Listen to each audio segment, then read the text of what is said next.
The History of Herodotus, the third book of the Histories. Against this Amasis then Cambyses the son of Cyrus was making his march, taking with him not only other nations of which he was ruler, but also Hellenes, both Ionians and Aeolians, and the cause of the expedition was as follows. Cambyses sent an envoy to Egypt and asked Amasis to give him his daughter. And he made the request by counsel of an Egyptian, who brought this upon Amasis, having a quarrel with him for the following reason. At the time when Cyrus sent to Amasis and asked him for a physician of the eyes, whosoever was the best of those in Egypt, Amasis had selected him from all the physicians in Egypt and had torn him away from his wife and children and delivered him up to Persia. Having, I say, this cause of quarrel, the Egyptian urged Cambyses on by his counsel, bidding him ask Amasis for his daughter, in order that he might either be grieved if he gave her, or if he refused to give her, might offend Cambyses. So Amasis, who was vexed by the power of the Persians and afraid of it, knew neither how to give nor how to refuse. For he was well assured that Cambyses did not intend to have her as his wife but as a concubine. So making account of the matter thus, he did as follows. There was a daughter of Apries the former king, very tall and comely of form and the only person left of his house, and her name was Netetis. This girl Amasis adorned with raiment and with gold, and sent her away to Persia as his own daughter. But after a time, when Cambyses saluted her calling her by the name of her father, the girl said to him, O king, thou dost not perceive how thou hast been deceived by Amasis, for Hem adorned me with ornaments and sent me away, giving me to thee as his own daughter. Whereas in truth I am the daughter of Apries, against whom Amasis rose up with the Egyptians and murdered him, who was his lord and master. These words uttered and this occasion having arisen, led Cambyses the son of Cyrus against Egypt, moved to very great anger. Such is the report made by the Persians, but as for the Egyptians they claim Cambyses as one of themselves, saying that he was born of this very daughter of Apries, for they say that Cyrus was he who sent to Amasis for his daughter, and not Cambyses. In saying this however they say not rightly, nor can they have failed to observe, for the Egyptians fully as well as any other people are acquainted with the laws and customs of the Persians. First, that it is not customary among them for a bastard to become king, when there is a son born of a true marriage, and secondly that Cambyses was the son of Cassandane the daughter of Pharnaspes, a man of the Achaemenid family, and not the son of the Egyptian woman, but they pervert the truth of history, claiming to be kindred with the house of Cyrus. Thus it is with these matters. And the following story is also told, which for my part one do not believe, namely that one of the Persian women came in to the wives of Cyrus. And when she saw standing by the side of Cassandane children comely of form and tall, she was loud in her praises of them, expressing great admiration, and Cassandane, who was the wife of Cyrus, spoke as follows. Nevertheless, though I am the mother of such children of these, Cyrus treats me with dishonor and holds in honor her whom he has brought in from Egypt. Thus she spoke, they say, being vexed by Netetis, and upon that Cambyses the elder of her sons said, For this cause, mother, when I am grown to be a man, I will make that which is above in Egypt to be below, and that which is below above. This he is reported to have said when he was perhaps about 10 years old, and the women were astonished by it, and he, they say, kept it ever in mind. And so at last when he had become a man and had obtained the royal power, he made the expedition against Egypt. Another thing also contributed to this expedition, which was as follows. There was among the foreign mercenaries of Amasis a man who was by race of Halicarnassos, and his name was Phanes. One who was both capable in judgment and valiant in that which pertained to war. This Phanes, having, as we may suppose, some quarrel with Amasis, fled away from Egypt in a ship. Desiring to come to speech with Cambyses, and as he was of no small repute among the mercenaries and was very closely acquainted with all the affairs of Egypt, Amasis pursued him and considered it a matter of some moment to capture him, and he pursued by sending after him the most trusted of his eunuchs with a trireme, who captured him in Lycia. But having captured him, he did not bring him back to Egypt, since Phanes got the better of him by cunning, for he made his guards drunk and escaped to Persia. So when Cambyses had made his resolve to march upon Egypt, and was in difficulty about the march, as to how he should get safely through the waterless region, this man came to him, and besides informing of the other matters of Amasis, he instructed him also as to the march, advising him to send to the king of the Arabians and ask that he would give him safety of passage through this region. Now by this way only is there a known entrance to Egypt. For from Phoenicia to the borders of the city of Herodotus belongs to the Syrians, who are called of Palestine, and from Herodotus, which is a city I suppose not much less than Sardis. From this city the trading stations on the sea coast as far as the city of Yenissos belong to the king of Arabia. And then from Yenissos again the country belongs to the Syrians as far as the Serbonian lake, along the side of which Mount Cassian extends towards the sea. After that, from the Serbonian lake, in which the story goes that Typhon is concealed, from this point onwards the land is Egypt. Now the region which lies between the city of Yenissos on the one hand and Mount Cassian and the Serbonian lake on the other, which is of no small extent but as much as a 3 days' journey, is grievously destitute of water. And one thing I shall tell of, which few of those who go in ships to Egypt have observed. And it is this: into Egypt from all parts of Hellas and also from Phoenicia are brought twice every year earthenware jars full of wine. And yet it may almost be said that you cannot see there one single empty wine jar. In what manner, then, it will be asked, are they used up? This also I will tell. The head man of each place must collect all the earthenware jars from his own town and convey them to Memphis. And those at Memphis must fill them with water and convey them to these same waterless regions of Syria, this the jars which come regularly to Egypt and are emptied there, are carried to Syria to be added to that which has come before. It was the Persians who thus prepared this approach to Egypt, furnishing it with water in the manner which has been said. From the time when they first took possession of Egypt, but at the time of which I speak, seeing that water was not yet provided, Cambyses, in accordance with what he was told by his Halicarnassian guest, sent envoys to the Arabian king and from him asked and obtained the safe passage, having given him pledges of friendship and received them from him in return. Now the Arabians have respect for pledges of friendship as much as those men in all the world who regard them most. And they give them in the following manner: a man different from those who desire to give the pledges to one another, standing in the midst between the two, cuts with a sharp stone the inner parts of the hands, along by the thumbs, of those who are giving the pledges to one another. And then he takes a thread from the cloak of each one and smears with the blood 7 stones laid in the midst between them, and as he does this he calls upon Dionysos and Urania. When the man has completed these ceremonies, he who has given the pledges commends to the care of his friends the stranger, or the fellow tribesman. If he is giving the pledges to one who is a member of his tribe, and the friends think it right that they also should have regard for the pledges given. Of gods they believe in Dionysos and Urania alone. Moreover they say that the cutting of their hair is done after the same fashion as that of Dionysos himself. And they cut their hair in a circle round, shaving away the hair of the temples.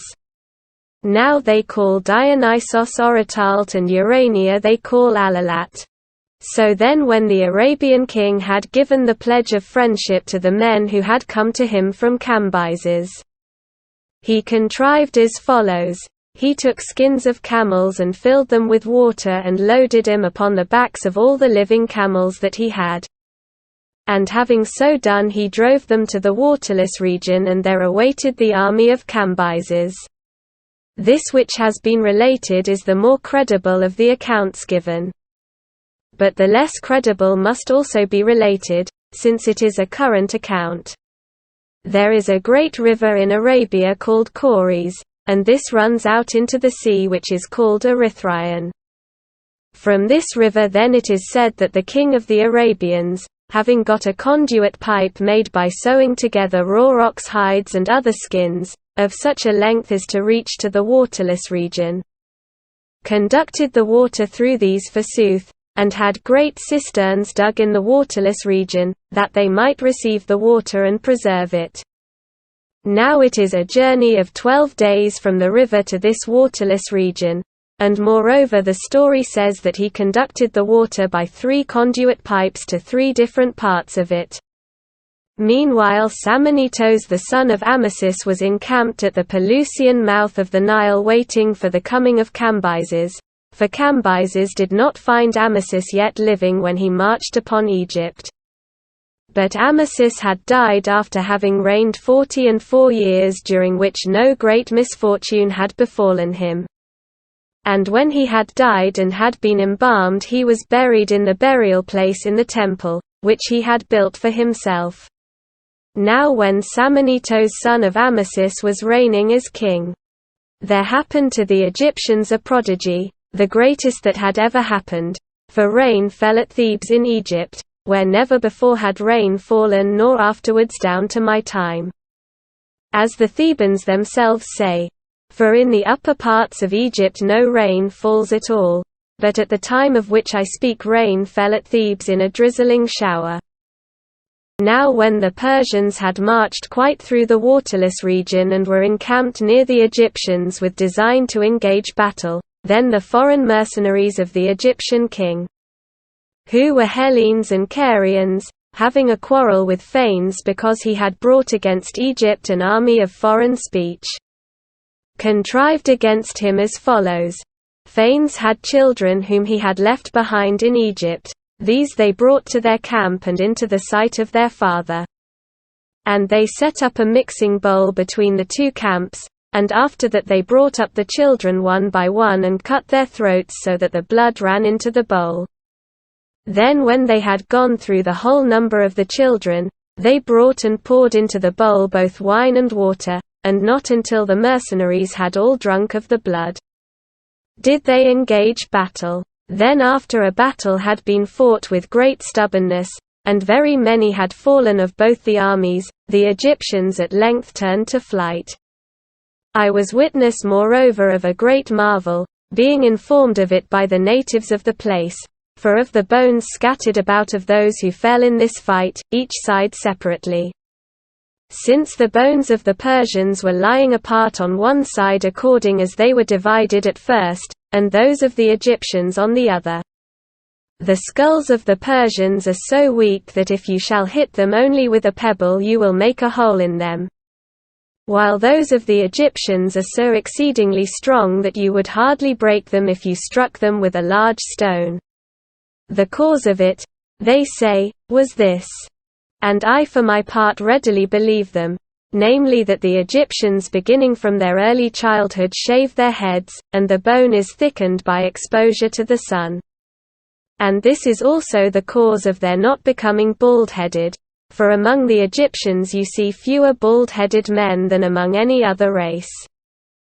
This then is the reason why these have their skulls strong, and the reason why the Persians have theirs weak is that they keep them delicately in the shade from the first by wearing tiaras, that is felt caps.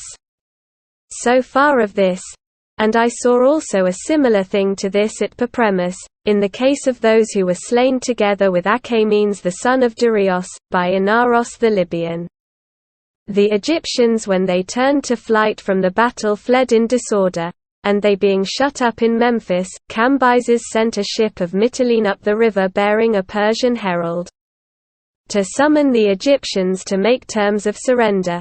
But they, when they saw the ship had entered into Memphis, pouring forth in a body from the fortress, both destroyed the ship and also tore the men in it limb from limb, and so bore them into the fortress.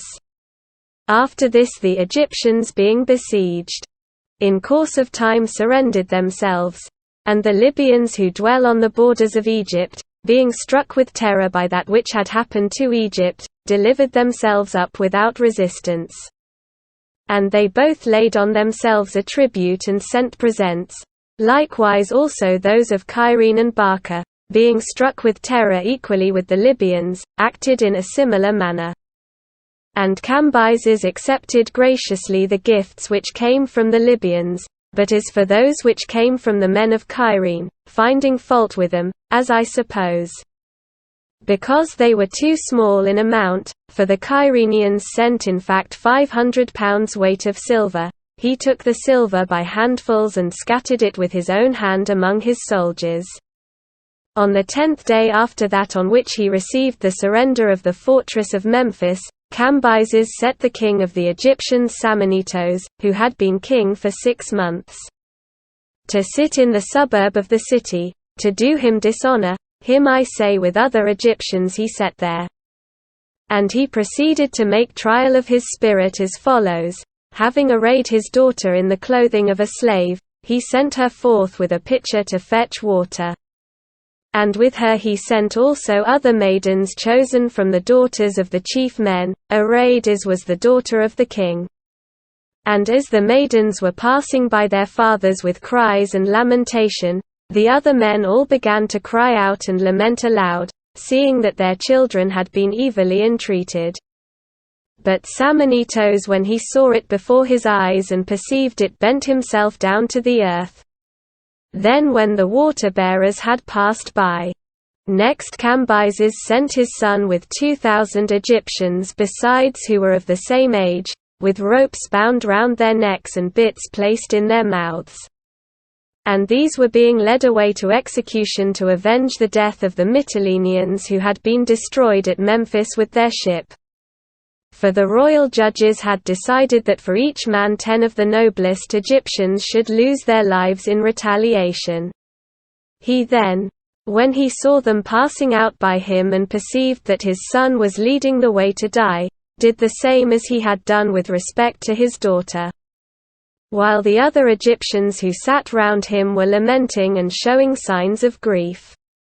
When these also had passed by, it chanced that a man of his table companions, advanced in years, who had been deprived of all his possessions and had nothing except such things as a beggar possesses, and was asking alms from the soldiers, passed by Samanitos the son of Amasis and the Egyptians who were sitting in the suburb of the city, and when Samanitos saw him he uttered a great cry of lamentation. And he called his companion by name and beat himself upon the head. Now there was, it seems, men set to watch him, who made known to Cambyses all that he did on the occasion of each going forth.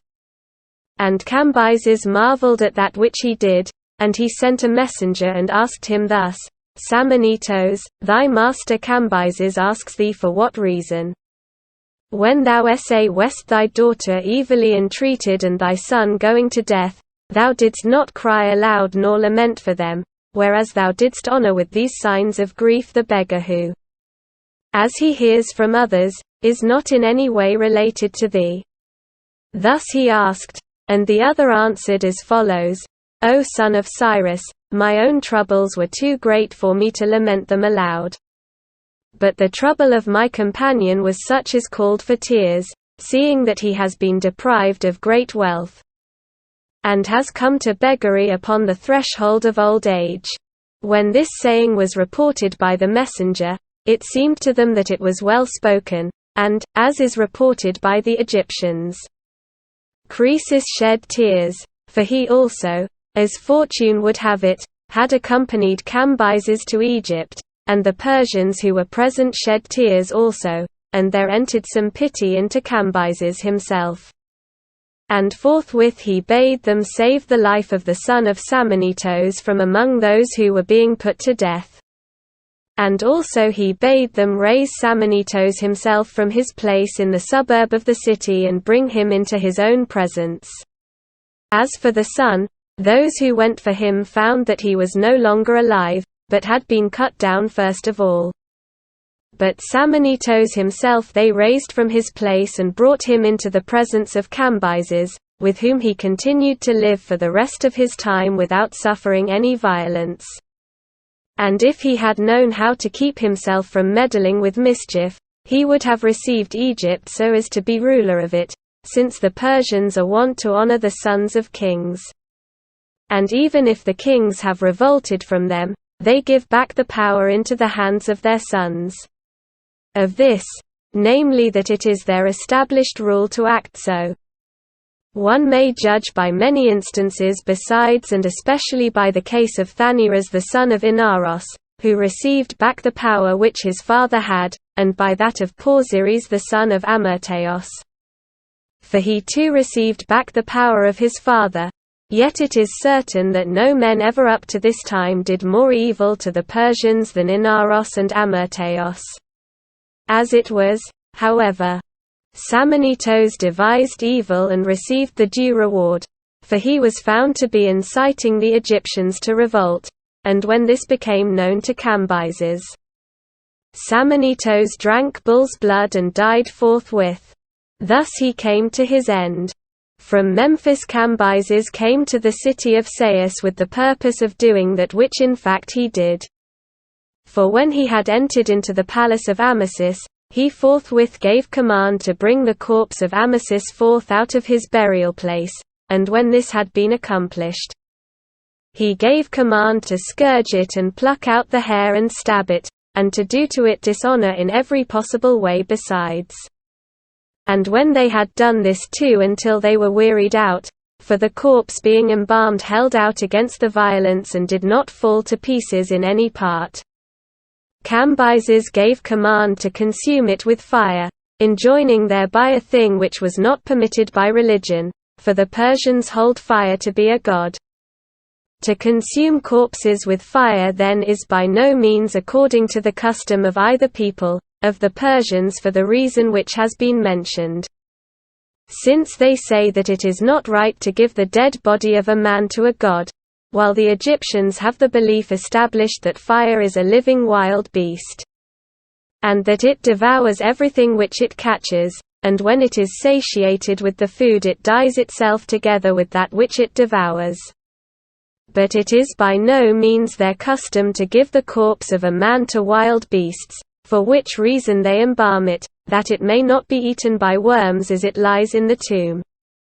Thus then Cambyses was enjoining them to do that which is not permitted by the customs of either people. However, the Egyptians say that it was not Amasis who suffered this outrage, but another of the Egyptians who was of the same stature of body as Amasis, and that to him the Persians did outrage, thinking that they were doing it to Amasis. For they say that Amasis learnt from an oracle that which was about to happen with regard to himself after his death, and accordingly, to avert the evil which threatened to come upon him, he buried the dead body of this man who was scourged within his own sepulchral chamber near the doors, and enjoined his son to lay his own body as much as possible in the inner recess of the chamber. These injunctions, said to have been given by Amasis with regard to his burial and with regard to the man mentioned, were not in my opinion really given at all. But I think that the Egyptians make pretense of it from pride and with no good ground.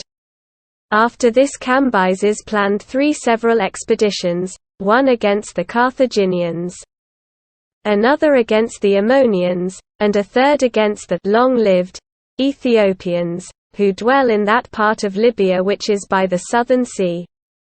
And in forming these designs he resolved to send his naval force against the Carthaginians, and a body chosen from his land army against the Ammonians, and to the Ethiopians to send spies first.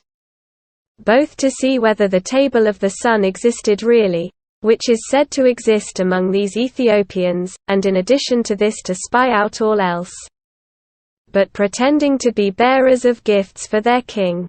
Now the table of the sun is said to be as follows: there is a meadow in the suburb of their city full of flesh meat boiled of all four-footed creatures, and in this, it is said, those of the citizens who are in authority at the time place the flesh by night, managing the matter carefully, and by day any man who wishes comes there and feasts himself.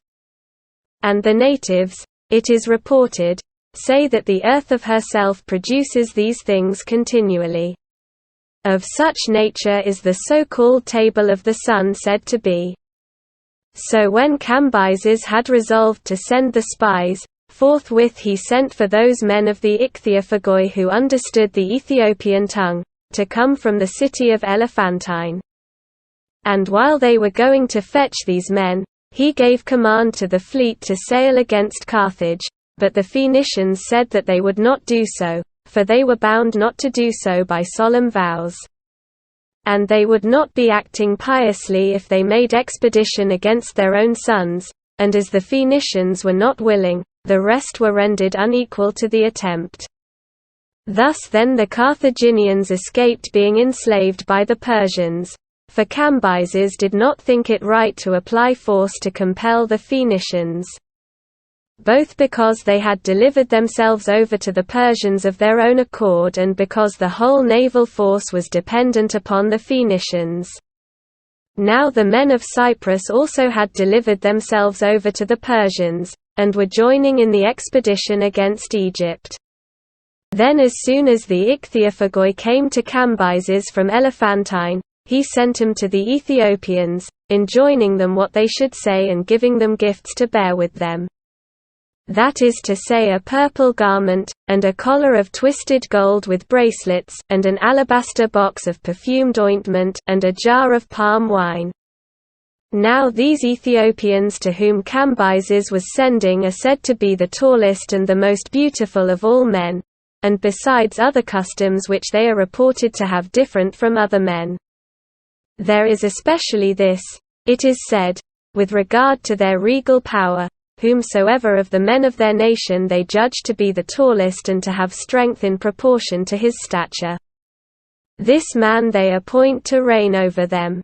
So when the Ichthyophagoi had come to this people they presented their gifts to the king who ruled over them, and at the same time they said as follows: the king of the Persians Cambyses, desiring to become a friend and guest to thee, sent us with command to come to speech with thee. And he gives thee for gifts these things which he himself most delights to use. The Ethiopian however, perceiving that they had come as spies, spoke to them as follows: neither did the king of the Persians send you bearing gifts because he thought it a matter of great moment to become my guest friend.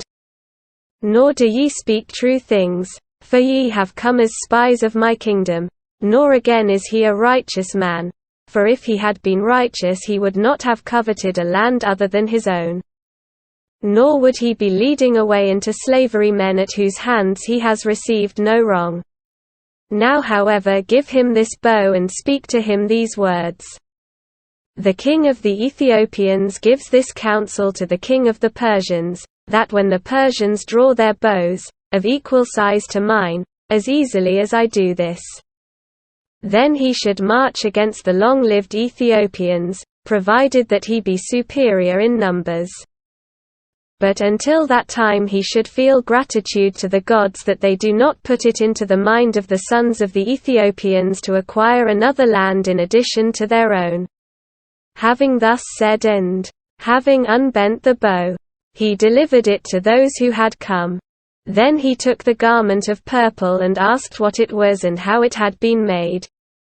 And when the Ichthyophagoi had told him the truth about the purple fish and the dyeing of the tissue, he said that the men were deceitful and deceitful also were their garments.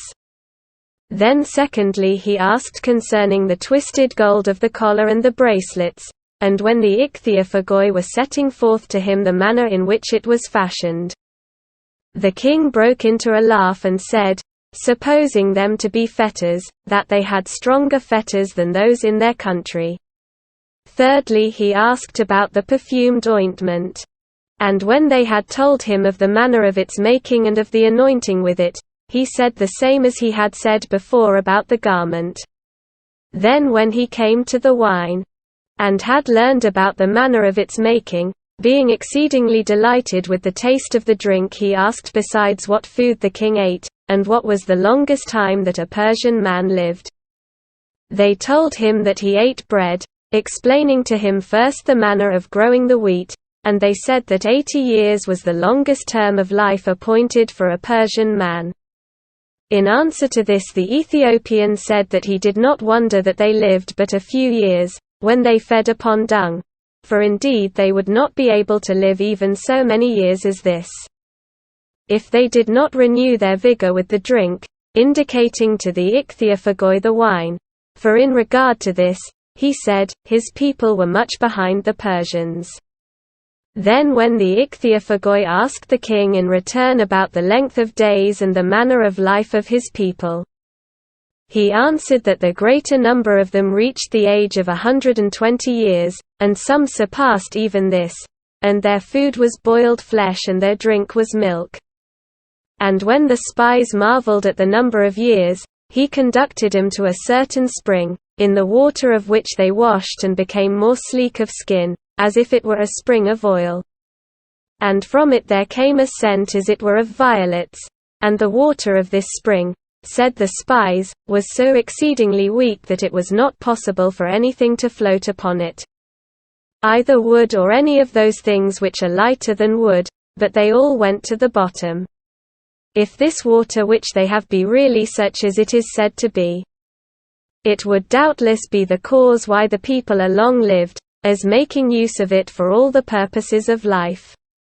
Then when they departed from this spring, he led them to a prison house for men. And there all were bound in fetters of gold. Now among these Ethiopians bronze is the rarest and most precious of all things.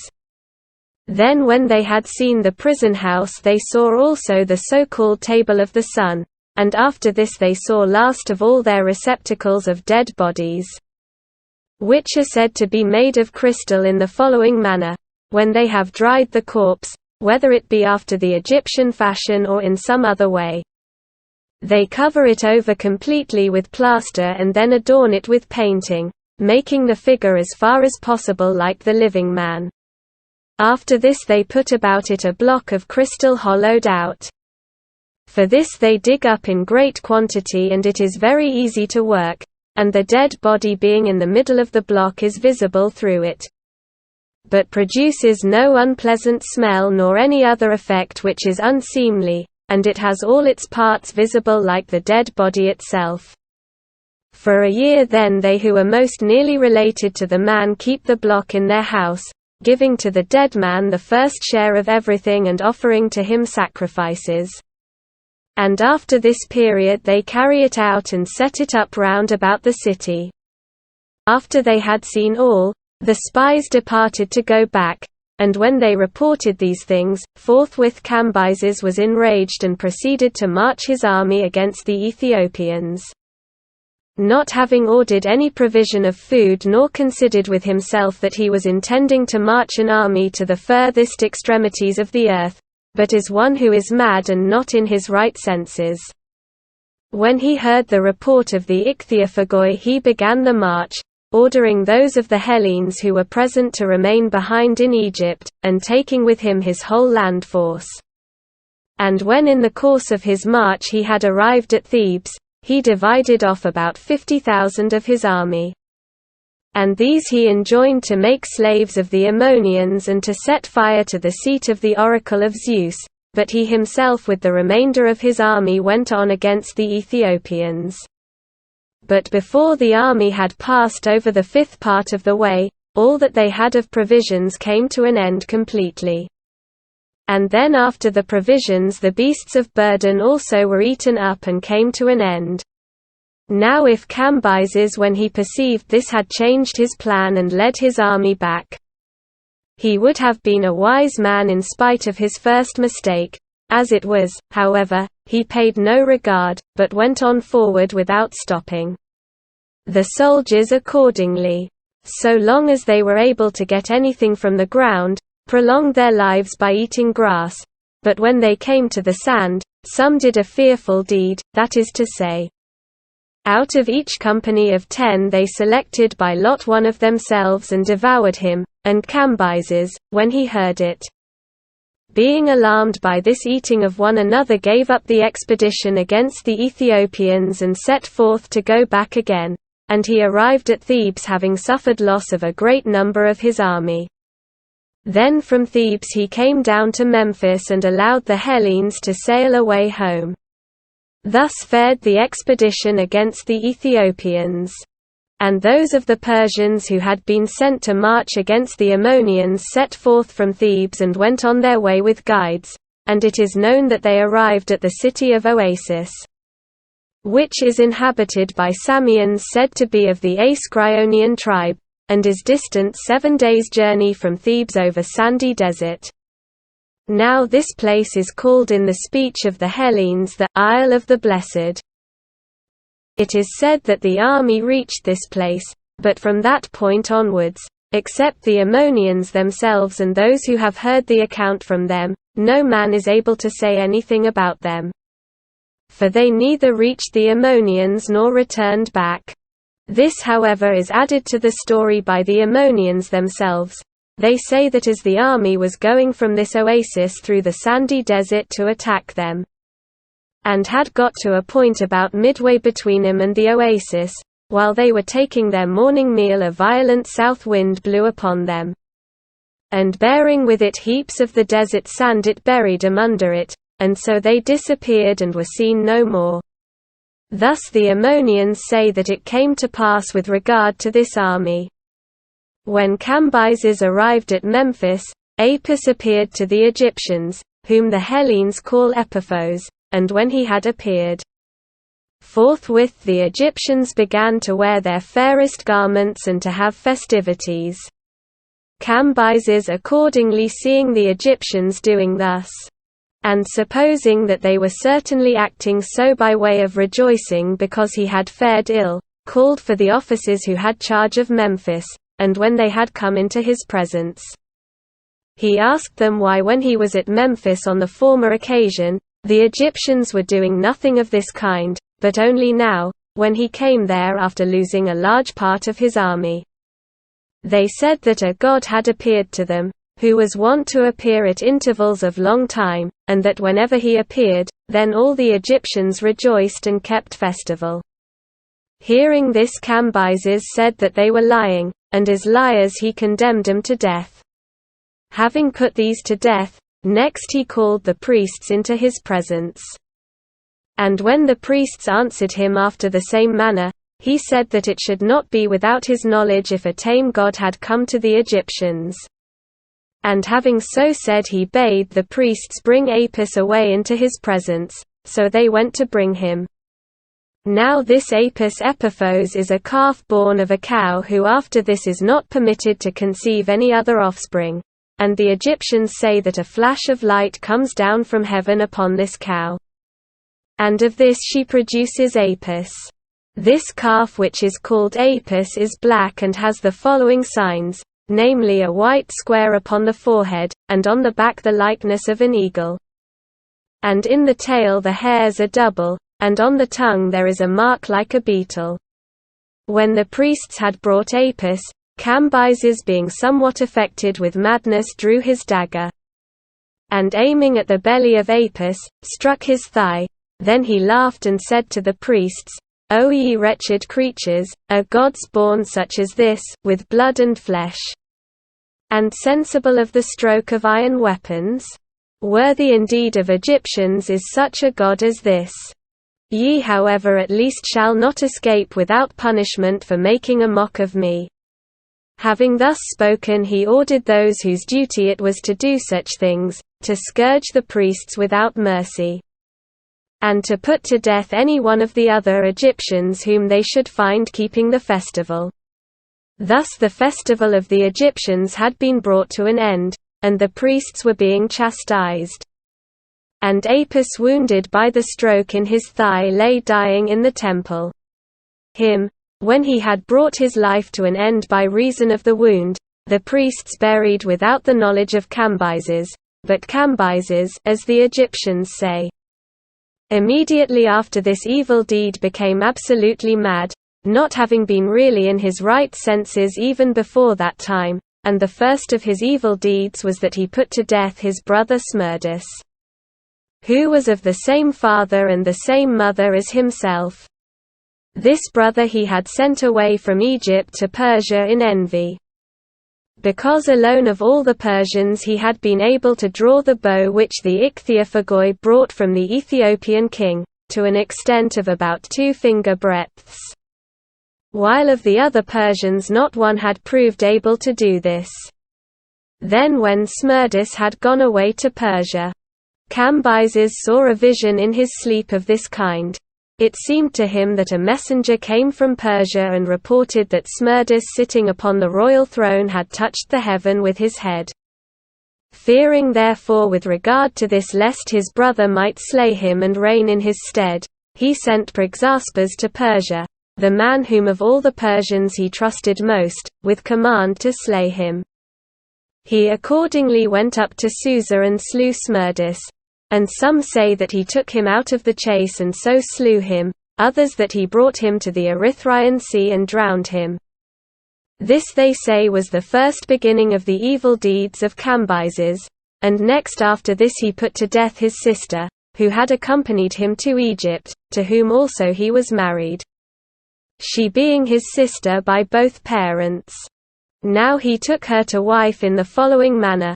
For before this the Persians had not been wont at all to marry their sisters.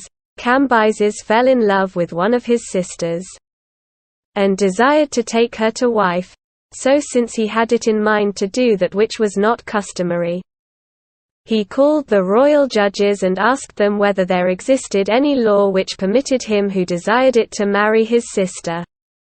Now the royal judges are men chosen out from among the Persians, and hold their office until they die or until some injustice is found in them, so long and no longer.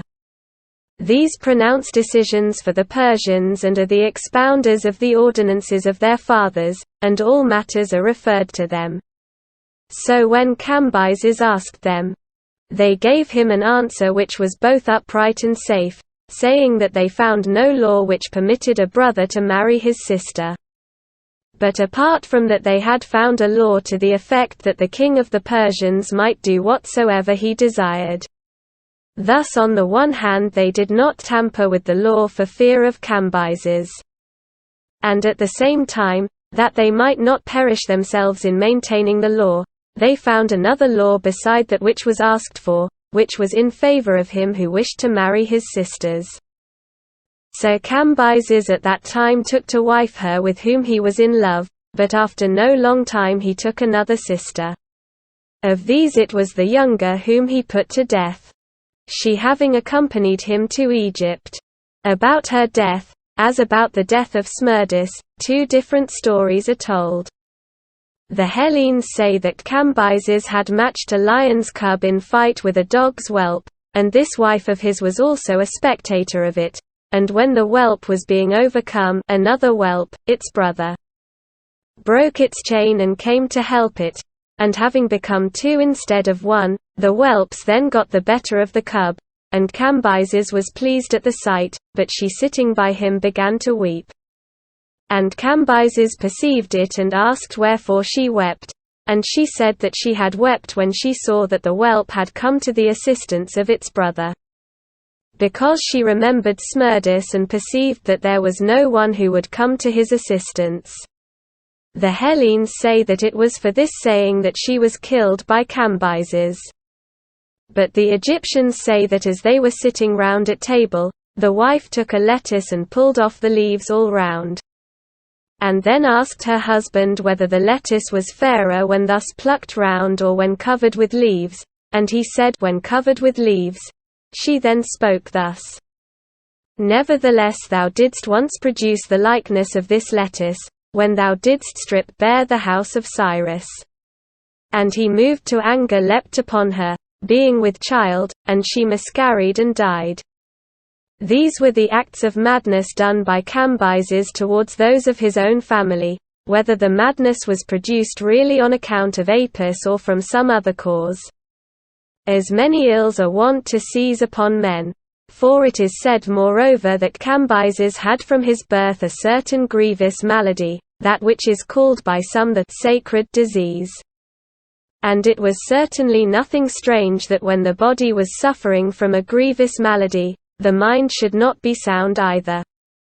The following also are acts of madness which he did to the other Persians, to Prexaspes, the man whom he honored most and who used to bear his messages. His son also was cupbearer to Cambyses.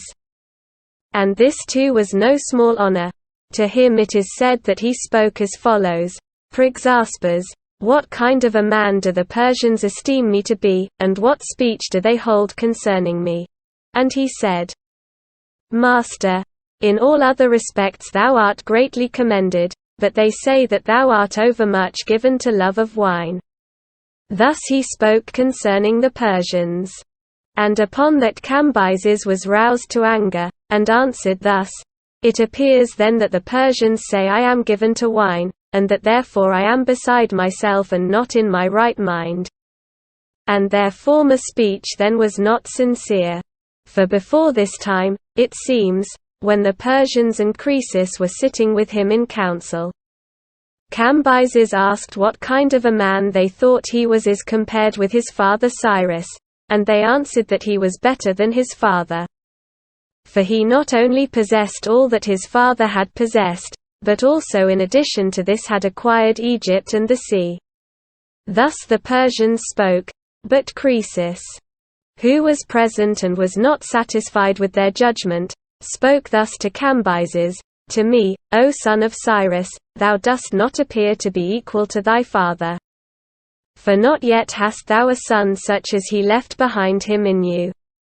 Hearing this, Cambyses was pleased, and commended the judgment of Croesus.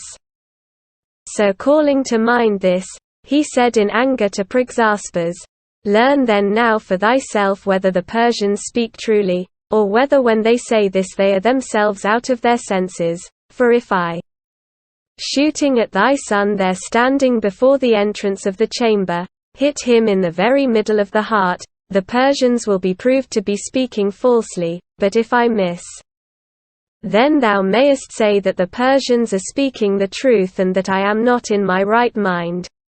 Having thus said, he drew his bow and hit the boy, and when the boy had fallen down, it is said that he ordered him to cut open his body and examine the place where he was hit, and as the arrow was found to be sticking in the heart, he laughed and was delighted, and said to the father of the boy: Prexaspes, it has now been made evident, as thou sayest, that I am not mad, but that it is the Persians who are out of their senses. And now tell me, whom of all men didst thou ever see before this time hit the mark so well in shooting? Then Prexaspes, seeing that the man was not in his right senses and fearing for himself, said, Master, I think that not even God himself could have hit the mark so fairly. Thus he did at that time, and at another time he condemned 12 of the Persians, men equal to the best. When he was doing these things, Croesus the Lydian judged it right to admonish him in the following words: O king, do not thou indulge the heat of thy youth and passion in all things, but retain and hold thyself back. It is a good thing to be prudent, and forethought is wise. Thou however are putting to death men who are of thine own people, condemning them on charges of no moment. And thou art putting to death men's sons also. If thou do many such things, beware lest the Persians make revolt from thee. As for me, thy father Cyrus gave me charge, earnestly bidding me to admonish thee, and suggest to thee that which I should find to be good. Thus he counselled him, manifesting goodwill towards him, but Cambyses answered, Dost thou venture to counsel me, who excellently well didst rule thine own country, and well didst counsel my father, bidding him pass over the river Araxes and go against the Massagetai. When they were willing to pass over into our land, and so didst utterly ruin thyself by ill government of thine own land, and didst utterly ruin Cyrus, who followed thy counsel. However, thou shalt not escape punishment now, for know that before this I had very long been desiring to find some occasion against thee. Thus having said, he took his bow, meaning to shoot him, but Croesus started up and ran out, and so since he could not shoot him, he gave orders to his attendants to take and slay him. The attendants, however, knowing his moods, concealed Croesus, with the intention that if Cambyses should change his mind and seek to have Croesus again, they might produce him and receive gifts as the price of saving his life, but if he did not change his mind nor feel desire to have him back, then they might kill him. Not long afterwards Cambyses did in fact desire to have Croesus again, and the attendants perceiving this reported to him that he was still alive. And Cambyses said that he rejoiced with Croesus that he was still alive, but that they who had preserved him should not get off free, but he would put him to death, and thus he did. Many such acts of madness did he both to Persians and allies, remaining at Memphis and opening ancient tombs and examining the dead bodies. Likewise also he entered into the temple of Hephaestus and very much derided the image of the god, for the image of Hephaestus very nearly resembles the Phoenician Pataikoi, which the Phoenicians carry about on the prows of their triremes, and for him who has not seen these, I will indicate its nature. It is the likeness of a dwarfish man.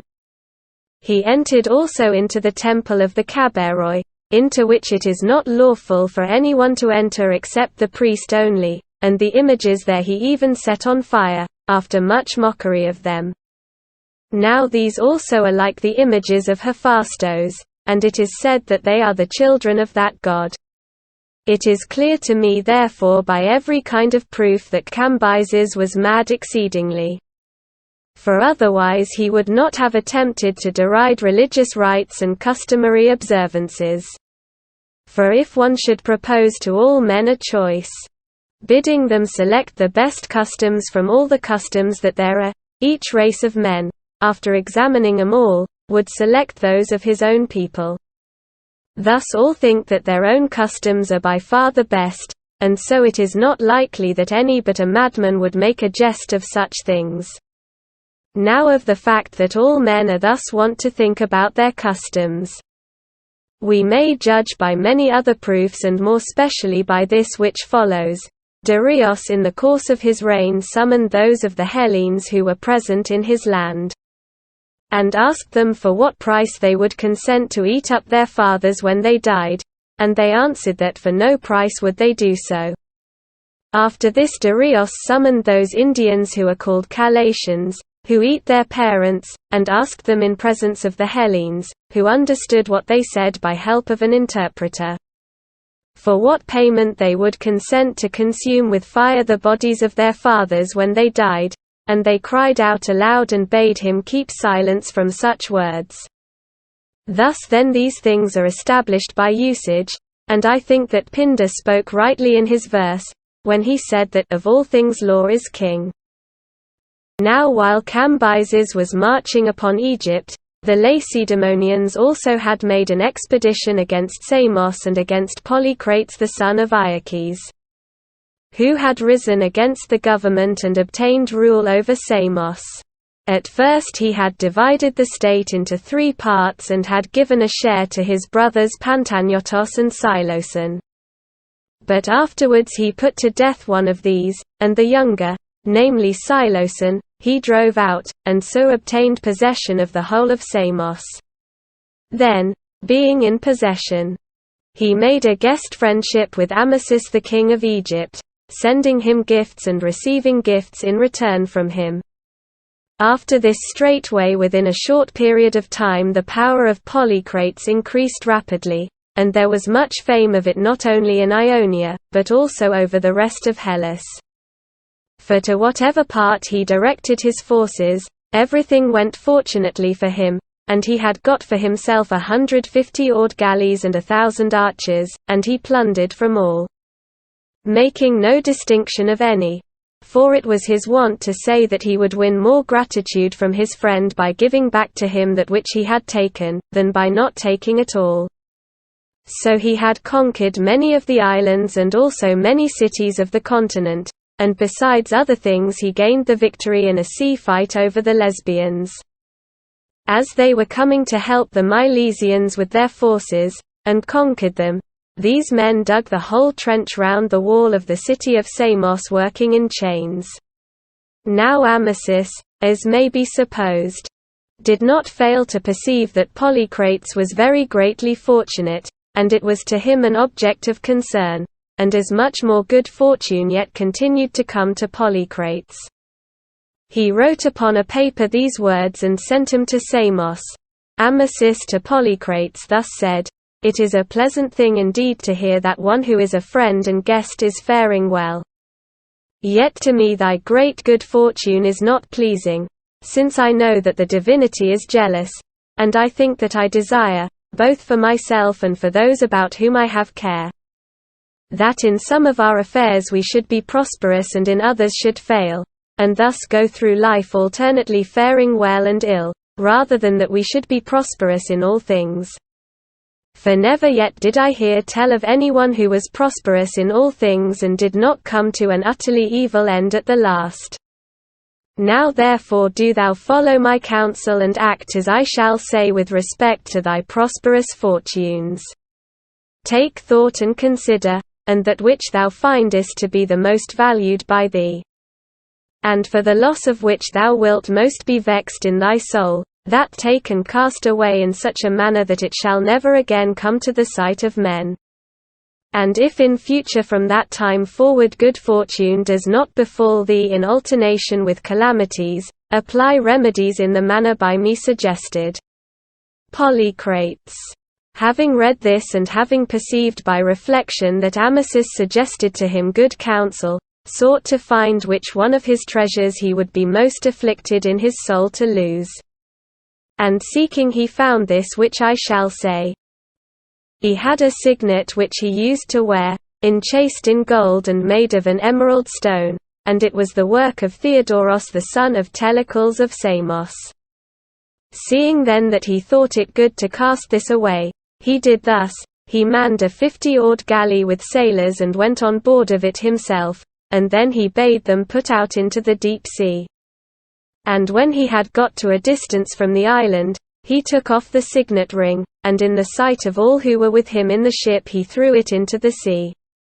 Thus having done he sailed home. And when he came to his house he mourned for his loss. But on the 5th or 6th day after these things it happened to him as follows: a fisherman having caught a large and beautiful fish, thought it right that this should be given as a gift to Polycrates.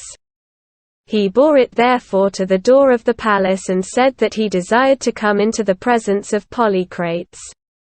And when he had obtained this he gave him the fish, saying, "O king, having taken this fish I did not think fit to bear it to the market, although I am one who lives by the labor of his hands.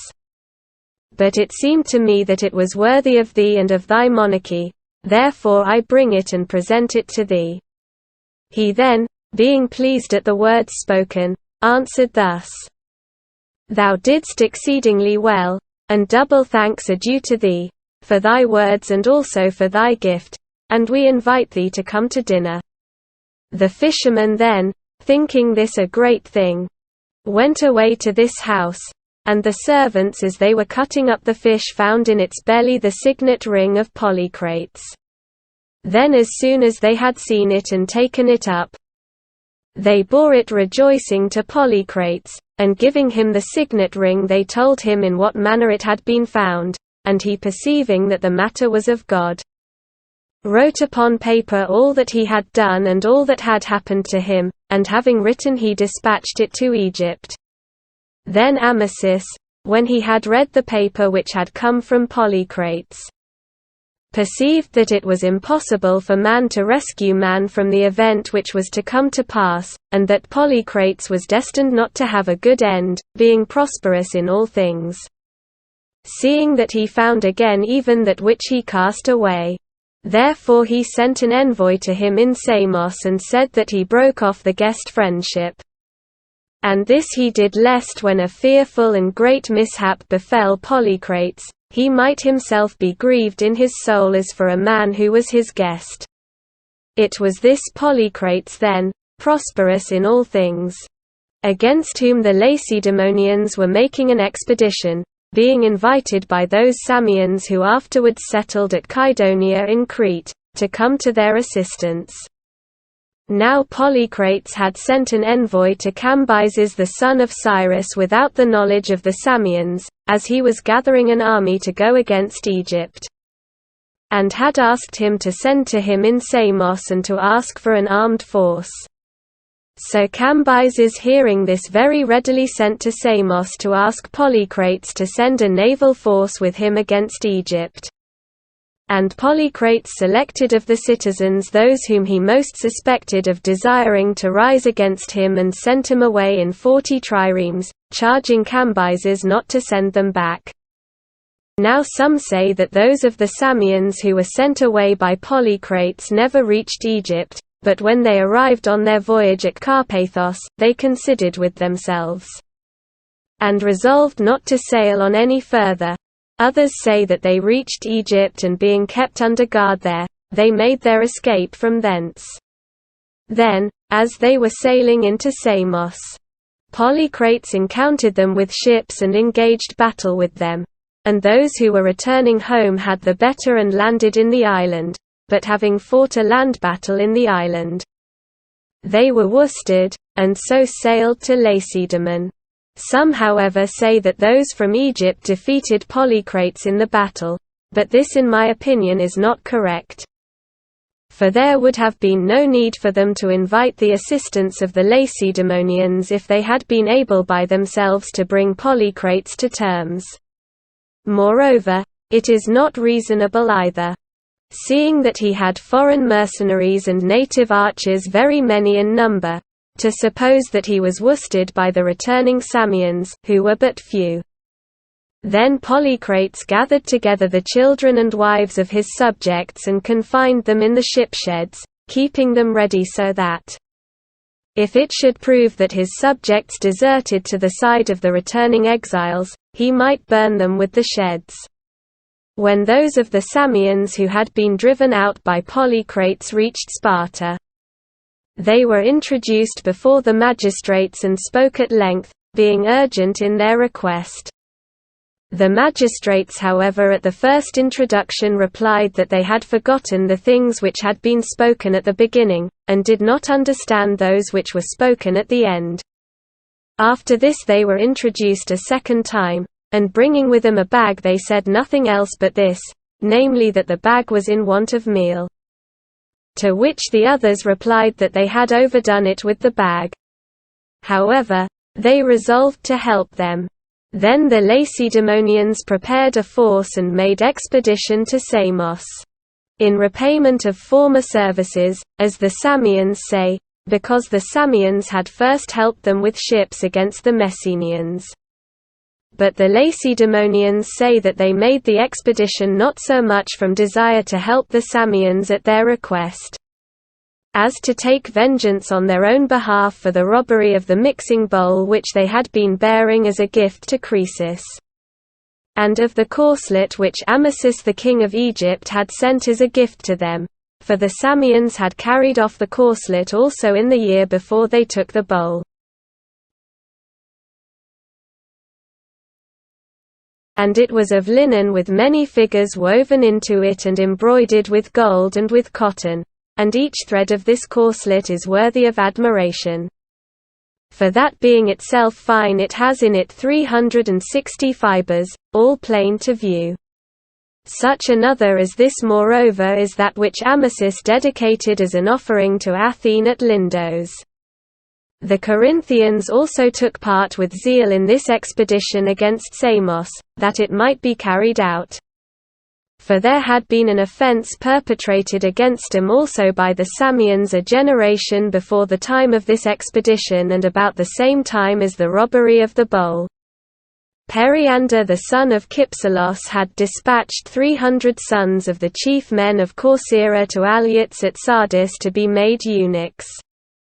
And when the Corinthians who were conducting the boys had put into Samos, the Samians, being informed of the story and for what purpose they were being conducted to Sardis, first instructed the boys to lay hold of the temple of Artemis, and then they refused to permit the Corinthians to drag the suppliants away from the temple. And as the Corinthians cut the boys off from supplies of food, the Samians made a festival, which they celebrate even to the present time in the same manner, for when night came on, as long as the boys were suppliants they arranged dances of maidens and youths, and in arranging the dances they made it a rule of the festival that sweet cakes of sesame and honey should be carried, in order that the Corcyrian boys might snatch them and so have support. And this went on so long that at last the Corinthians who had charge of the boys departed and went away, and as for the boys, the Samians carried them back to Corcyra. Now, if after the death of Periander the Corinthians had been on friendly terms with the Corcyrians, they would not have joined in the expedition against Samos for the cause which has been mentioned, but as it is, they have been ever at variance with one another since they first colonized the island. This then was the cause why the Corinthians had a grudge against the Samians. Now Periander had chosen out the sons of the chief men of Corcyra and was sending them to Sardis to be made eunuchs, in order that he might have revenge, since the Corcyrians had first begun the offense and had done to him a deed of reckless wrong. For after Periander had killed his wife Melissa, it chanced to him to experience another misfortune in addition to that which had happened to him already. And this was as follows: he had by Melissa 2 sons, the one of 17 and the other of 18 years. These sons their mother's father Pericles, who was despot of Epidauros, sent for to himself and kindly entertained, as was to be expected seeing that they were the sons of his own daughter. And when he was sending them back, he said in taking leave of them, "Do ye know, boys, who it was that killed your mother?" Of this saying the elder of them took no account, but the younger, whose name was Lycophron, was grieved so greatly at hearing it, that when he reached Corinth again he would neither address his father, nor speak to him when his father would have conversed with him, nor give any reply when he asked questions regarding him as the murderer of his mother. At length Periander being enraged with his son drove him forth out of his house. And having driven him forth, he asked of the elder son what his mother's father had said to them in his conversation. He then related how Pericles had received them in a kindly manner. But of the saying which he had uttered when he parted from them he had no remembrance, since he had taken no note of it. So Periander said that it could not be but that he had suggested to them something, and urged him further with questions, and he after that remembered, and told of this also. Then Periander taking note of it and not desiring to show any indulgence, sent a messenger to those with whom the son who had been driven forth was living at that time, and forbade him to receive him into their houses, and whenever having been driven away from one house he came to another, he was driven away also from this. Since Periander threatened those who received him, and commanded them to exclude him, and so being driven away again he would go to another house, where persons lived who were his friends. And they perhaps received him because he was the son of Periander, notwithstanding that they feared. At last Periander made a proclamation that whosoever should either receive him into their houses or converse with him should be bound to pay a fine to Apollo, stating the amount that it should be. Accordingly, by reason of this proclamation no one was willing either to converse with him or to receive him into their house, and moreover even he himself did not think it fit to attempt it. since it had been forbidden, but he lay about in the porticos enduring exposure, and on the 4th day after this, Periander seeing him fallen into squalid misery and starvation felt pity for him.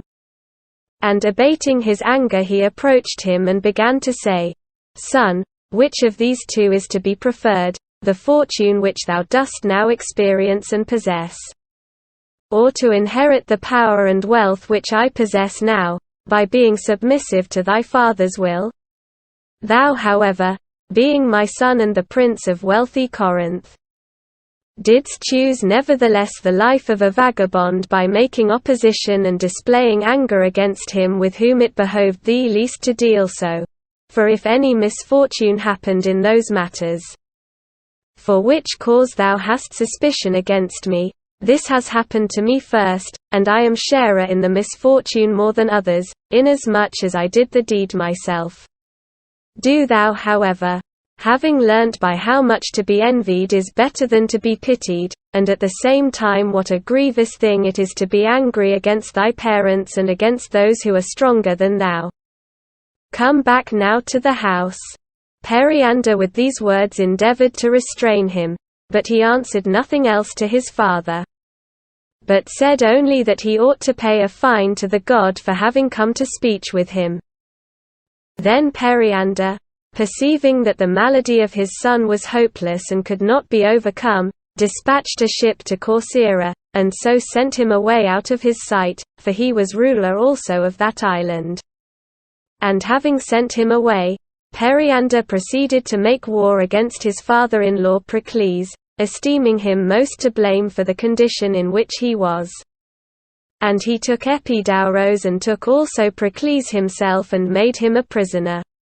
When however, as time went on, Periander had passed his prime and perceived within himself that he was no longer able to overlook and manage the government of the state, he sent to Corcyra and summoned Lycophron to come back and take the supreme power, for in the elder of his sons he did not see the required capacity, but perceived clearly that he was of wits too dull. Lycophron however did not deign even to give an answer to the bearer of his message. Then Periander, clinging still in affection to the youth, sent to him next his own daughter, the sister of Lycophron, supposing that he would yield to her persuasion more than to that of others, and she arrived there and spoke to him thus, Boy, dost thou desire that both the despotism should fall to others, and also the substance of thy father, carried off as plunder, rather than that thou shouldest return back and possess them? Come back to thy home, cease to torment thyself. Pride is a mischievous possession. Heal not evil with evil. Many prefer that which is reasonable to that which is strictly just. And many ere now in seeking the things of their mother have lost the things of their father. Despotism is an insecure thing, and many desire it. Moreover he is now an old man and past his prime. Give not thy good things unto others. She thus said to him the most persuasive things, having been before instructed by her father, but he in answer said that he would never come to Corinth so long as he heard that his father was yet alive. When she had reported this, Periander the 3rd time sent an envoy, and said that he desired himself to come to Corcyra, exhorting Lycophron at the same time to come back to Corinth and to be his successor on the throne. The son having agreed to return on these terms, Periander was preparing to sail to Corcyra and his son to Corinth, but the Corcyrians, having learnt all that had taken place, put the young man to death, in order that Periander might not come to their land. For this cause it was that Periander took vengeance on those of Corcyra. The Lacedaemonians then had come with a great armament and were besieging Samos, and having made an attack upon the wall, they occupied the tower which stands by the sea in the suburb of the city. But afterwards when Polycrates came up to the rescue with a large body they were driven away from it. Meanwhile by the upper tower which is upon the ridge of the mountain there had come out to the fight the foreign mercenaries and many of the Samians themselves. And these stood their ground against the Lacedaemonians for a short while and then began to fly backwards, and the Lacedaemonians followed and were slaying them. Now if the Lacedaemonians there present had all been equal on that day to Archias and Lycopas, Samos would have been captured. For Archias and Lycopas alone rushed within the wall together with the flying Samians, and being shut off from retreat were slain within the city of the Samians. I myself moreover had converse in Pitane, for to that deme he belonged, with the third in descent from this Archias, another Archias the son of Samios the son of Archias, who honoured the Samians of all strangers most, and not only so, but he said that his own father had been called Samios because his father Archias had died by a glorious death in Samos. And he said that he honoured Samians because his grandfather had been granted a public funeral by the Samians.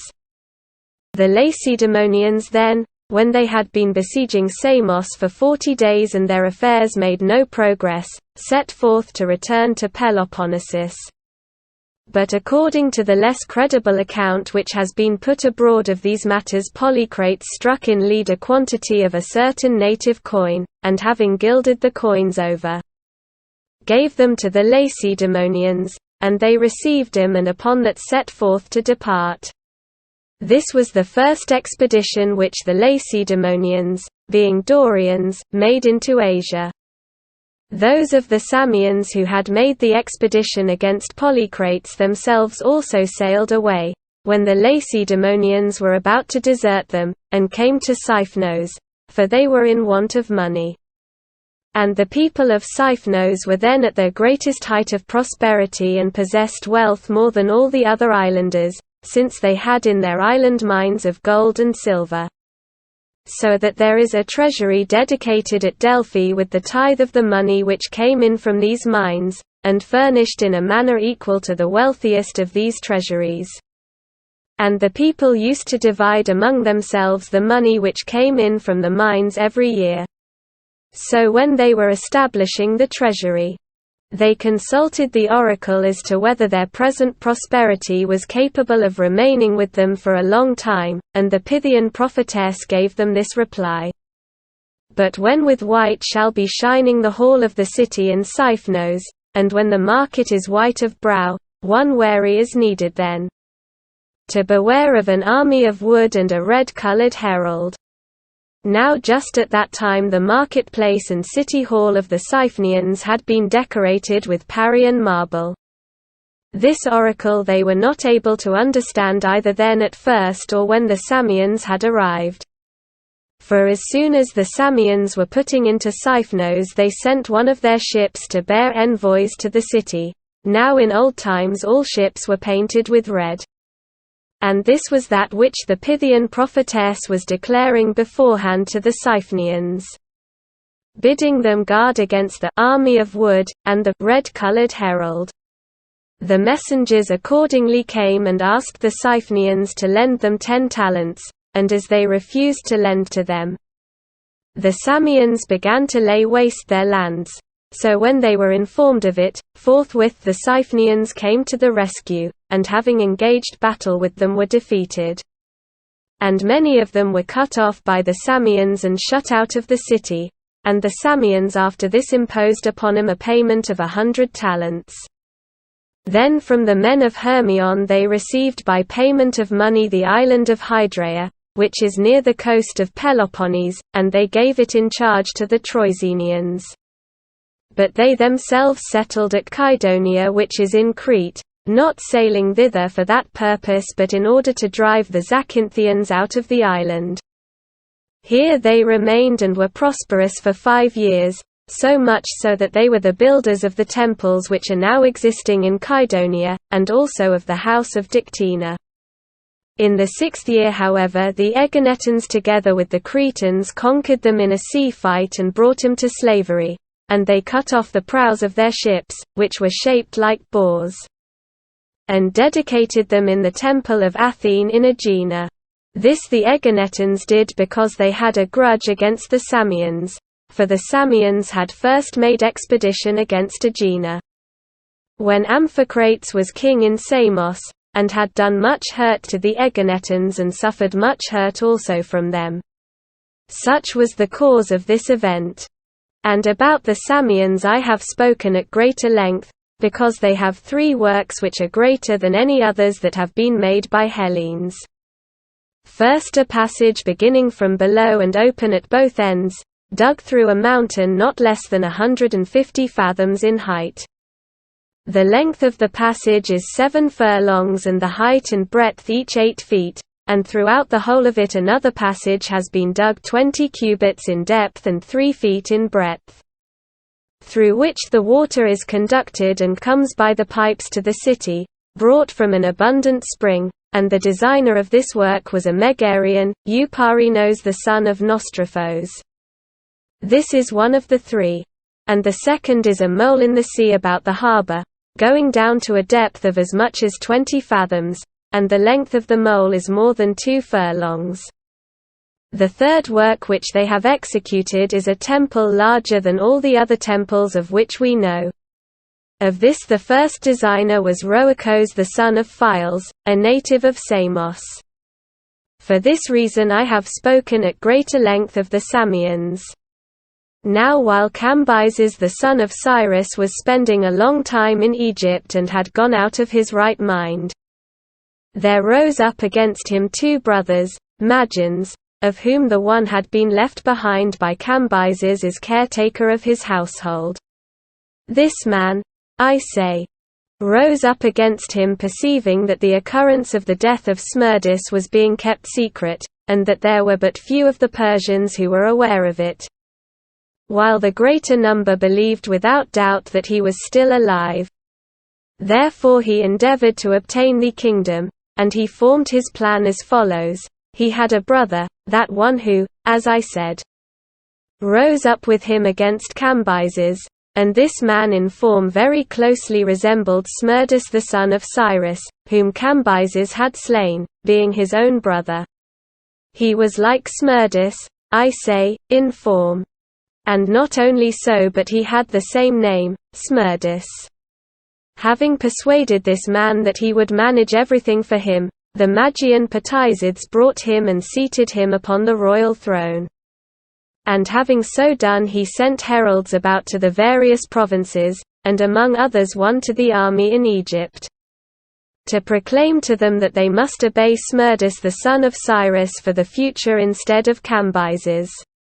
So then the other heralds made this proclamation, and also the one who was appointed to go to Egypt, finding Cambyses and his army at Ecbatana in Syria, stood in the midst and began to proclaim that which had been commanded to him by the Magian. Hearing this from the herald, and supposing that the herald was speaking the truth and that he had himself been betrayed by Prexaspes, that is to say, that when Prexaspes was sent to kill Smerdis he had not done so, Cambyses looked upon Prexaspes and said, Prexaspes, was it thus that thou didst perform for me the thing which I gave over to thee to do? And he said, Master, the saying is not true that Smerdis thy brother has risen up against thee, nor that thou wilt have any contention arising from him, either great or small, for I myself, having done that which thou didst command me to do, buried him with my own hands. If therefore the dead have risen again to life, then thou mayest expect that Astyages also the Mede will rise up against thee. But if it is as it was before time, there is no fear now that any trouble shall spring up for you, at least from him. Now therefore I think it well that some should pursue after the herald and examine him, asking from whom he has come to proclaim to us that we are to obey Smerdis as king. When Prexaspes had thus spoken, Cambyses was pleased with the advice. And accordingly the herald was pursued forthwith and returned. Then when he had come back, Prexaspes asked him as follows, Man, thou sayest that thou art come as a messenger from Smerdis the son of Cyrus, Now therefore speak the truth and go away in peace. I ask thee whether Smerdis himself appeared before thine eyes and charged thee to say this, or some one of those who serve him. He said, Smerdis the son of Cyrus I have never yet seen. Since the day that King Cambyses marched to Egypt, but the Magian whom Cambyses appointed to be guardian of his household, he, I say, gave me this charge, saying that Smerdis the son of Cyrus was he who laid the command upon me to speak these things to you. Thus he spoke to them, adding no falsehoods to the first, and Cambyses said, Prexaspes, thou hast done that which was commanded thee like an honest man, and hast escaped censure, but who of the Persians may this be who has risen up against me and usurped the name of Smerdis? He said, I seem to myself, O king, to have understanding of this which has come to pass. The Magins have risen against thee, Persians namely, whom thou didst leave as caretaker of thy household, and his brother Smerdis. Then Cambyses, when he heard the name of Smerdis, perceived at once the true meaning of this report and of the dream. For he thought in his sleep that someone had reported to him that Smerdis was sitting upon the royal throne and had touched the heaven with his head. And perceiving that he had slain his brother without need, he began to lament for Smerdis, and having lamented for him and sorrowed greatly for the whole mishap, he was leaping upon his horse, meaning as quickly as possible to march his army to Susa against the Magian, and as he leapt upon his horse, the cap of his sword sheath fell off, and the sword being left bare struck his thigh. Having been wounded then in the same part where he had formerly struck Apis the god of the Egyptians, and believing that he had been struck with a mortal blow, Cambyses asked what was the name of that town. And they said, Ecbatana. Now even before this he had been informed by the oracle at the city of Buto that in Ecbatana he should bring his life to an end. And he supposed that he should die of old age in Ecbatana in Media, where was his chief seat of power. But the oracle, it appeared, meant in Ecbatana of Syria. So when by questioning now he learnt the name of the town, being struck with fear both by the calamity caused by the Magian and at the same time by the wound, he came to his right mind. And understanding the meaning of the oracle he said, Here it is fated that Cambyses the son of Cyrus shall end his life. So much only he said at that time.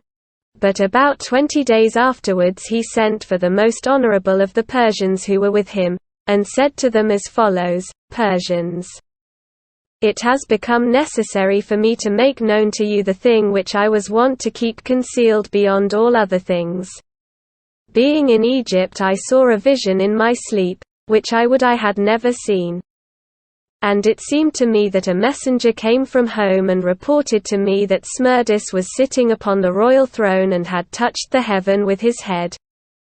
Fearing then lest I should be deprived of my power by my brother, I acted quickly rather than wisely, for it seems that it is not possible for man to avert that which is destined to come to pass. I therefore, fool that I was, sent away Prexaspes to Susa to kill Smerdis, and when this great evil had been done, I lived in security, never considering the danger that some other man might at some time rise up against me, now that Smerdis had been removed, and altogether missing the mark of that which was about to happen. I have both made myself the murderer of my brother, when there was no need, and I have been deprived none the less of the kingdom.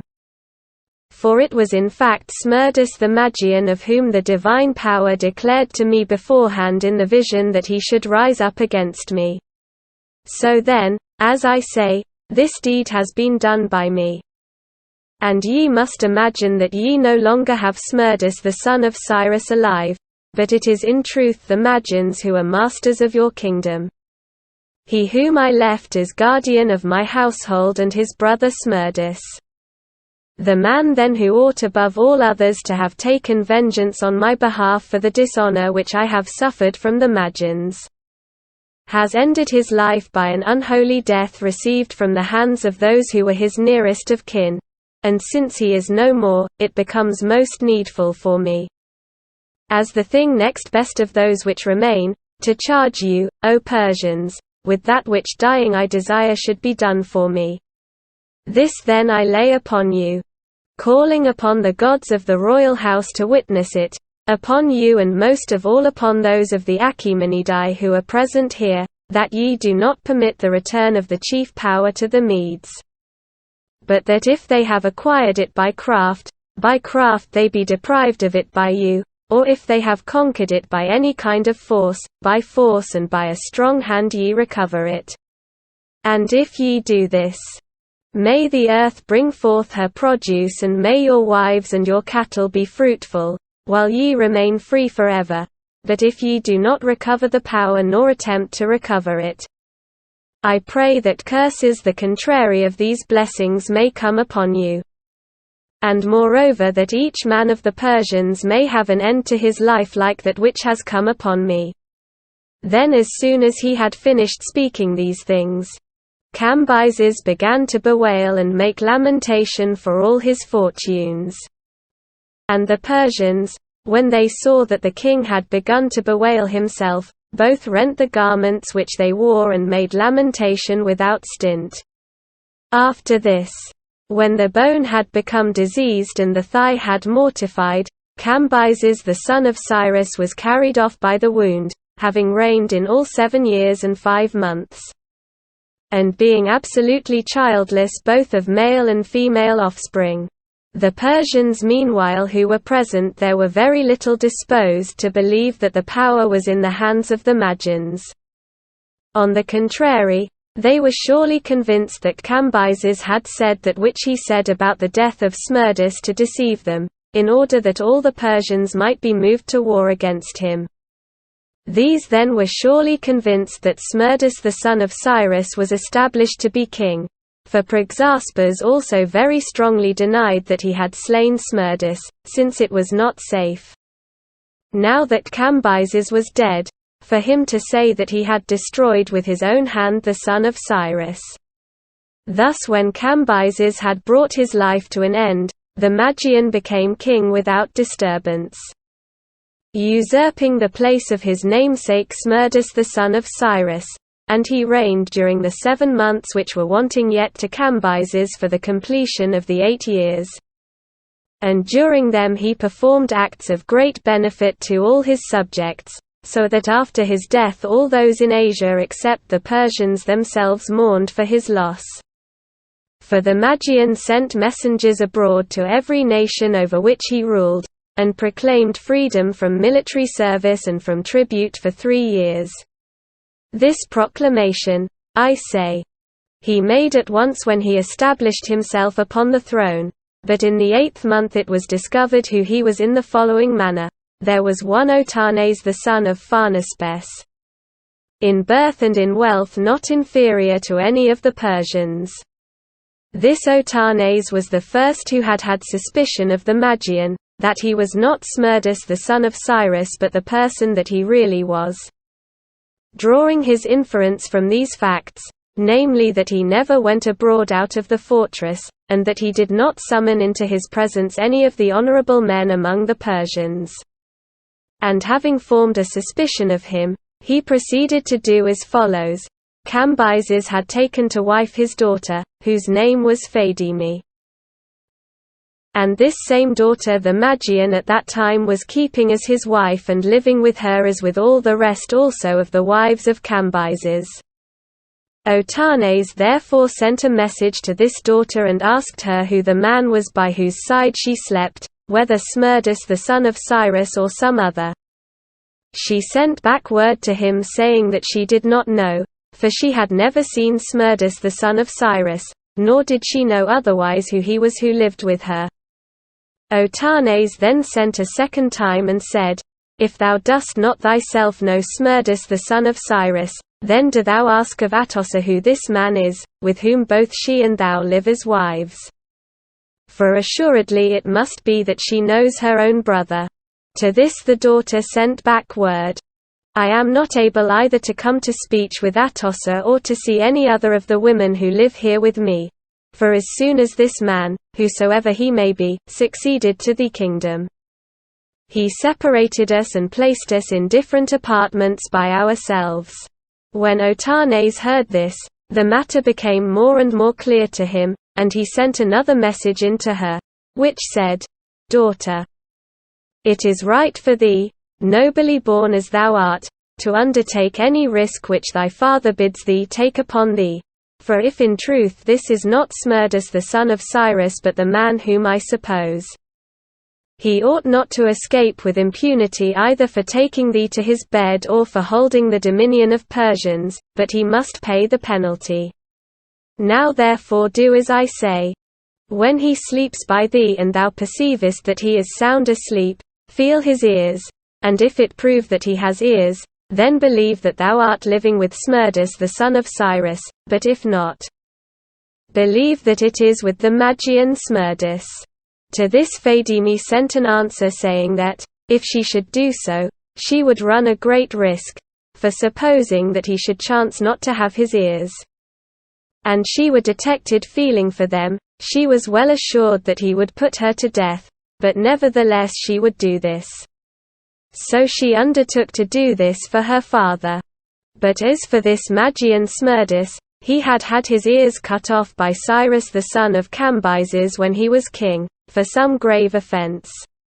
This Phedime then, the daughter of Otanes, proceeding to perform all that she had undertaken for her father, when her turn came to go to the Magian, for the wives of the Persians go into them regularly each in her turn, came and lay down beside him, and when the Magian was in deep sleep, she felt his ears, and perceiving not with difficulty but easily that her husband had no ears, so soon as it became day she sent and informed her father of that which had taken place.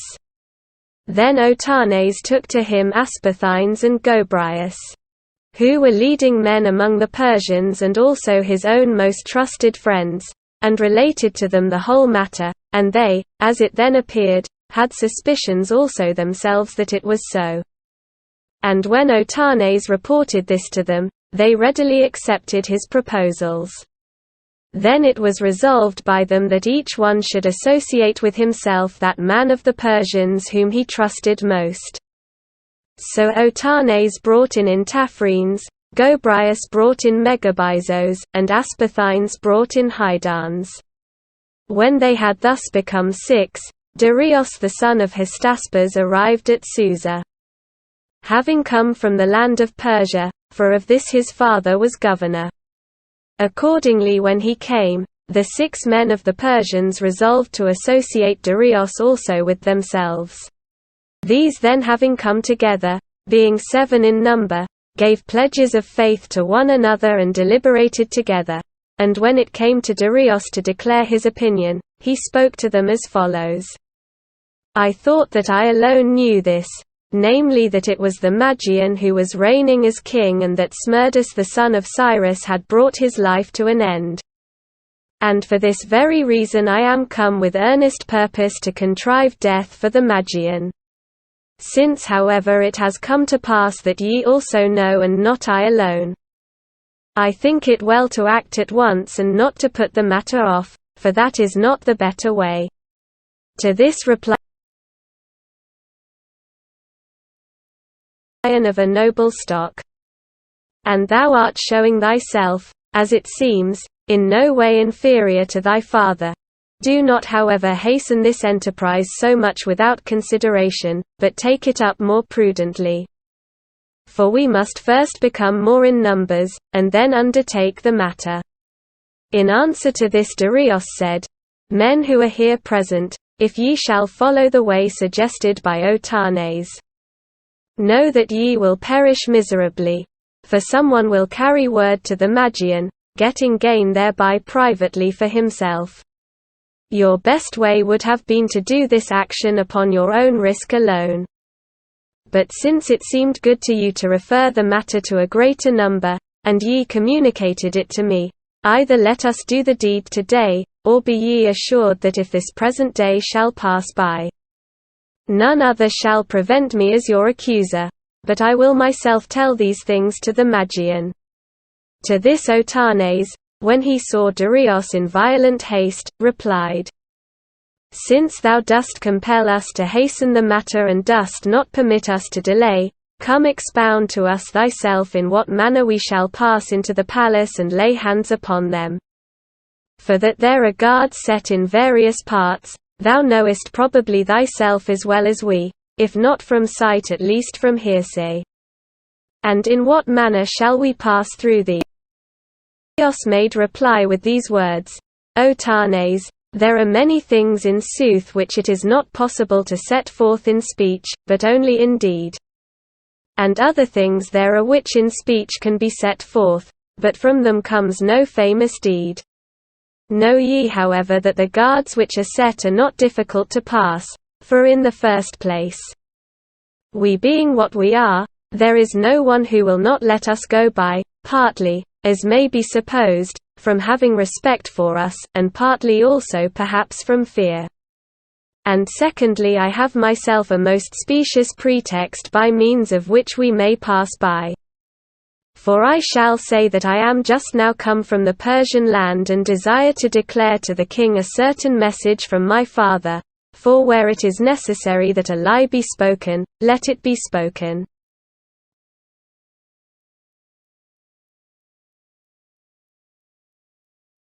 Seeing that we all aim at the same object, both they who lie and they who always speak the truth, those lie whenever they are likely to gain anything by persuading with their lies.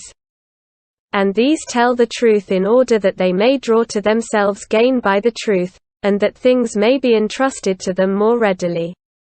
Thus, while practicing different ways, we aim all at the same thing.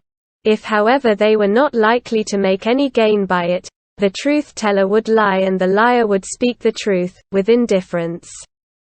Whosoever then of the doorkeepers shall let us pass by of his own free will, for him it shall be the better afterwards, but whosoever shall endeavor to oppose our passage, let him then and there be marked as our enemy, and after that let us push in and set about our work."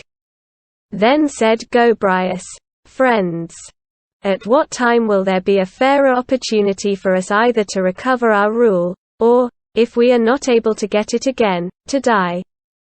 Seeing that we being Persians on the one hand lie under the rule of a Mede, a Magian, and that too a man whose ears have been cut off. Moreover, all those of you who stood by the side of Cambyses when he was sick remember assuredly what he laid upon the Persians as he was bringing his life to an end. If they should not attempt to win back the power, and this we did not accept then, but supposed that Cambyses had spoken in order to deceive us. Now therefore I give my vote that we follow the opinion of Darius, and that we do not depart from this assembly to go anywhither else but straight to attack the Magian." Thus spoke Gobryas. And they all approved of this proposal. Now while these were thus taking counsel together, it was coming to pass by coincidence as follows. The Magins taking counsel together had resolved to join Prexaspes with themselves as a friend. Both because he had suffered grievous wrong from Cambyses, who had killed his son by shooting him, and because he alone knew for a certainty of the death of Smerdis the son of Cyrus, having killed him with his own hands, and finally because Prexaspes was in very great repute among the Persians. For these reasons they summoned him and endeavored to win him to be their friend, engaging him by pledge and with oaths, that he would assuredly keep to himself and not reveal to any man the deception which had been practiced by them upon the Persians, and promising to give him things innumerable in return. After Prexaspes had promised to do this, the Magins, having persuaded him so far, proposed to him a second thing, and said that they would call together all the Persians to come up to the wall of the palace, and bade him go up upon a tower and address them, saying that they were living under the rule of Smerdis the son of Cyrus and no other. This they so enjoined because they supposed that he had the greatest credit among the Persians. and because he had frequently declared the opinion that Smerdis the son of Cyrus was still alive, and had denied that he had slain him. When Prexaspes said that he was ready to do this also, the Magins, having called together the Persians, caused him to go up upon a tower and bade him address them. Then he chose to forget those things which they asked of him. And beginning with Achaemenes, he traced the descent of Cyrus on the father's side, and then, when he came down to Cyrus, he related at last what great benefits he had conferred upon the Persians. And having gone through this recital, he proceeded to declare the truth, saying that formerly he kept it secret, since it was not safe for him to tell of that which had been done. But at the present time he was compelled to make it known. He proceeded to say how he had himself slain Smerdis the son of Cyrus, being compelled by Cambyses, and that it was the Magins who were now ruling.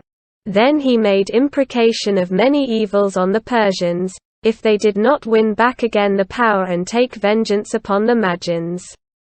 And upon that he let himself fall down from the tower head foremost. Thus Prexaspes ended his life, having been throughout his time a man of repute. Now the 7 of the Persians, when they had resolved forthwith to lay hands upon the Magins and not to delay, made prayer to the gods and went. Knowing nothing of that which had been done with regard to Prexaspes, and as they were going and were in the middle of their course, they heard that which had happened about Prexaspes.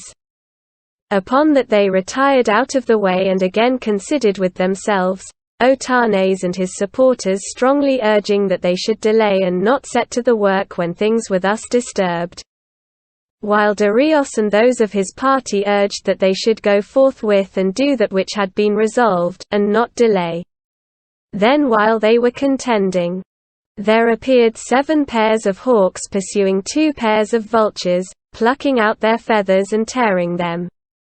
Seeing this, the 7 all approved the opinion of Darius, and thereupon they went to the king's palace, encouraged by the sight of the birds. When they appeared at the gates, it happened nearly as Darius supposed, for the guards, having respect for men who were chief among the Persians, and not suspecting that anything would be done by them of the kind proposed, allowed him to pass in under the guiding of heaven, and none asked him any question. Then when they had passed into the court, they met the eunuchs who bore in the messages to the king. And these inquired of them for what purpose they had come, and at the same time they threatened with punishment the keepers of the gates for having let them pass in, and tried to stop the 7 when they attempted to go forward. Then they gave the word to one another, and drawing their daggers stabbed these men there upon the spot, who tried to stop them, and themselves went running on towards the chamber of the men. Now the Magins happened both of them to be there within, consulting about that which had been done by Prexaspes. So when they saw that the eunuchs had been attacked and were crying aloud, they ran back both of them, and perceiving that which was being done, they turned to self-defense. And one of them got down his bow and arrows before he was attacked, while the other had recourse to his spear. Then they engaged in combat with one another. And that one of them who had taken up his bow and arrows found him of no use, since his enemies were close at hand and pressed hard upon him. But the other defended himself with his spear, and first he struck Aspathines in the thigh, and then in Taphrenes in the eye, and in Taphrenes lost his eye by reason of the wound. But his life he did not lose. These then were wounded by one of the Magins, but the other, when his bow and arrows proved useless to him, fled into a bedchamber which opened into the chamber of the men, intending to close the door, and with him there rushed in 2 of the 7, Darius and Gobryas. And when Gobryas was locked together in combat with the Magian, Darius stood by and was at a loss what to do, because it was dark, and he was afraid lest he should strike Gobryas. Then seeing him standing by idle, Gobryas asked why he did not use his hands, and he said, "Because I am afraid lest I may strike thee," and Gobryas answered, thrust with thy sword even though it stab through us both. So Darius was persuaded, and he thrust with his danger and happened to hit the Magian. So when they had slain the Magins and cut off their heads, they left behind those of their number who were wounded, both because they were unable to go, and also in order that they might take charge of the fortress. And the 5 others taking with them the heads of the Magins ran with shouting and clashing of arms and called upon the other Persians to join them, telling them of that which had been done and showing the heads, and at the same time they proceeded to slay every one of the Magins who crossed their path. So the Persians, when they heard of that which had been brought to pass by the 7 and of the deceit of the Magins, thought good themselves also to do the same. And drawing their daggers they killed the Magins wherever they found one, so that if night had not come on and stopped him, they would not have left a single Magian alive. This day the Persians celebrate in common more than all other days, and upon it they keep a great festival which is called by the Persians the festival of the slaughter of the Magins, on which no Magian is permitted to appear abroad, but the Magins keep themselves within their houses throughout that day. When the tumult had subsided and more than 5 days had elapsed, those who had risen against the Magins began to take counsel about the general state. And there were spoken speeches which some of the Hellenes do not believe were really uttered, but spoken they were nevertheless. On the one hand, Otanes urged that they should re-sign the government into the hands of the whole body of the Persians, and his words were as follows: "To me it seems best that no single one of us should henceforth be ruler, for that is neither pleasant nor profitable. Ye saw the insolent temper of Cambyses, to what lengths it went. And ye have had experience also of the insolence of the Magian. And how should the rule of one alone be a well-ordered thing? Seeing that the monarch may do what he desires without rendering any account of his acts. Even the best of all men, if he were placed in this disposition, would be caused by it to change from his wonted disposition, for insolence is engendered in him by the good things which he possesses, and envy is implanted in man from the beginning. And having these 2 things, he has all vice, for he does many deeds of reckless wrong, partly moved by insolence proceeding from satiety, and partly by envy. And yet a despot at least ought to have been free from envy, seeing that he has all manner of good things. He is however naturally in just the opposite temper towards his subjects. For he grudges to the nobles that they should survive and live, but delights in the basest of citizens, and he is more ready than any other man to receive calumnies. Then of all things he is the most inconsistent, for if you express admiration of him moderately, he is offended that no very great court is paid to him, whereas if you pay court to him extravagantly, he is offended with you for being a flatterer. And the most important matter of all is that which I am about to say. He disturbs the customs handed down from our fathers, he is a ravisher of women.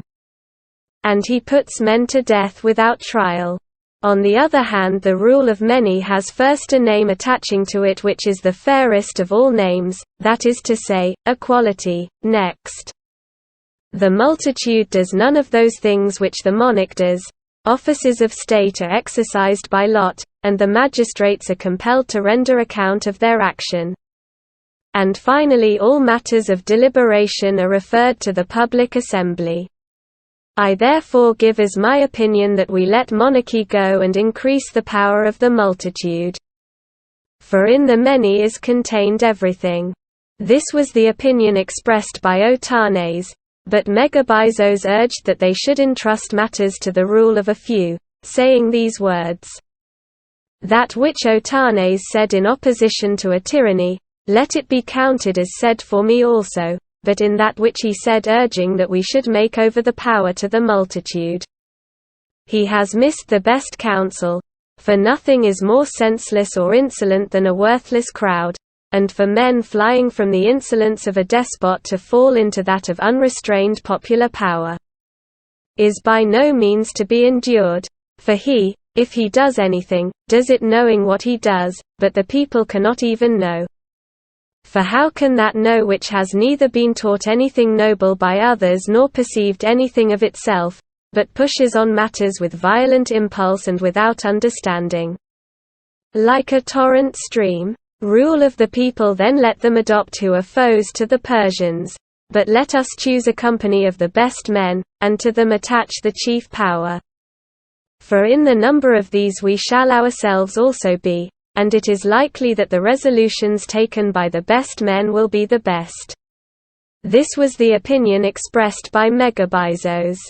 And thirdly, Darius proceeded to declare his opinion, saying, "To me it seems that in those things which Megabyzos said with regard to the multitude he spoke rightly. But in those which he said with regard to the rule of a few, not rightly. For whereas there are 3 things set before us, and each is supposed to be the best in its own kind, that is to say, a good popular government, and the rule of a few, and thirdly the rule of one, I say that this last is by far superior to the others. For nothing better can be found than the rule of an individual man of the best kind, seeing that using the best judgment he would be guardian of the multitude without reproach. And resolutions directed against enemies would so best be kept secret.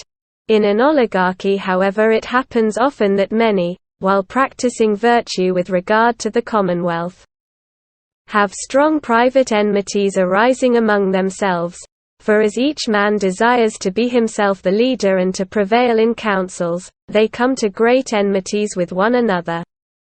Whence arise factions among them, and out of the factions comes murder, and from murder results the rule of one man, and thus it is shown in this instance by how much that is the best. Again, when the people rules, it is impossible that corruption should not arise, and when corruption arises in the commonwealth, there arise among the corrupt men not enmities but strong ties of friendship. For they who are acting corruptly to the injury of the commonwealth put their heads together secretly to do so. And this continues so until at last someone takes the leadership of the people and stops the course of such men. By reason of this the man of whom I speak is admired by the people. And being so admired he suddenly appears as monarch. Thus he too furnishes herein an example to prove that the rule of one is the best thing. Finally, to sum up all in a single word, whence arose the liberty which we possess, and who gave it to us?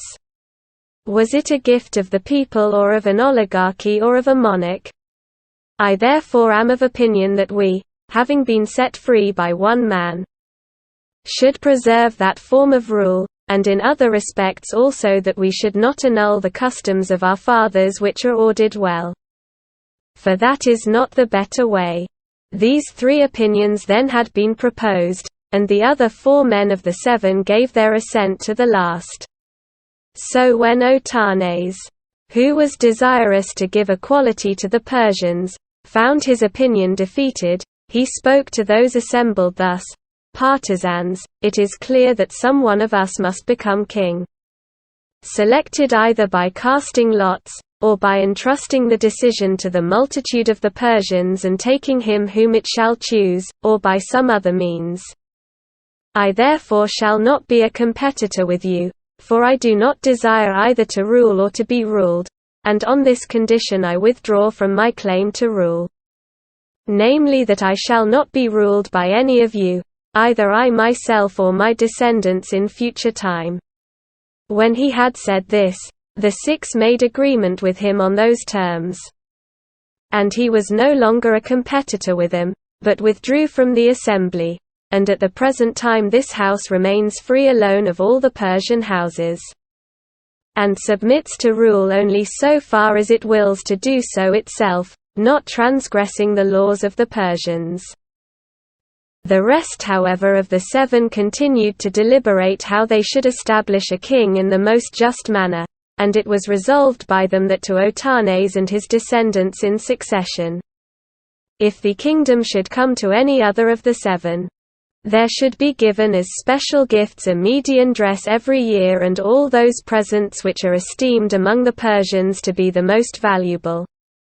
And the reason why they determined that these things should be given to him was because he first suggested to them the matter and combined them together. These were special gifts for Otanes.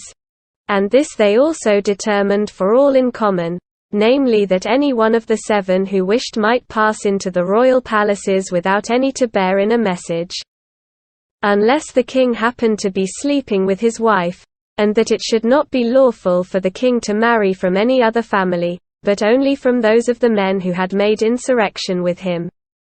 And about the kingdom they determined this, namely that the man whose horse should first neigh at sunrise in the suburb of the city when they were mounted upon their horses, he should have the kingdom.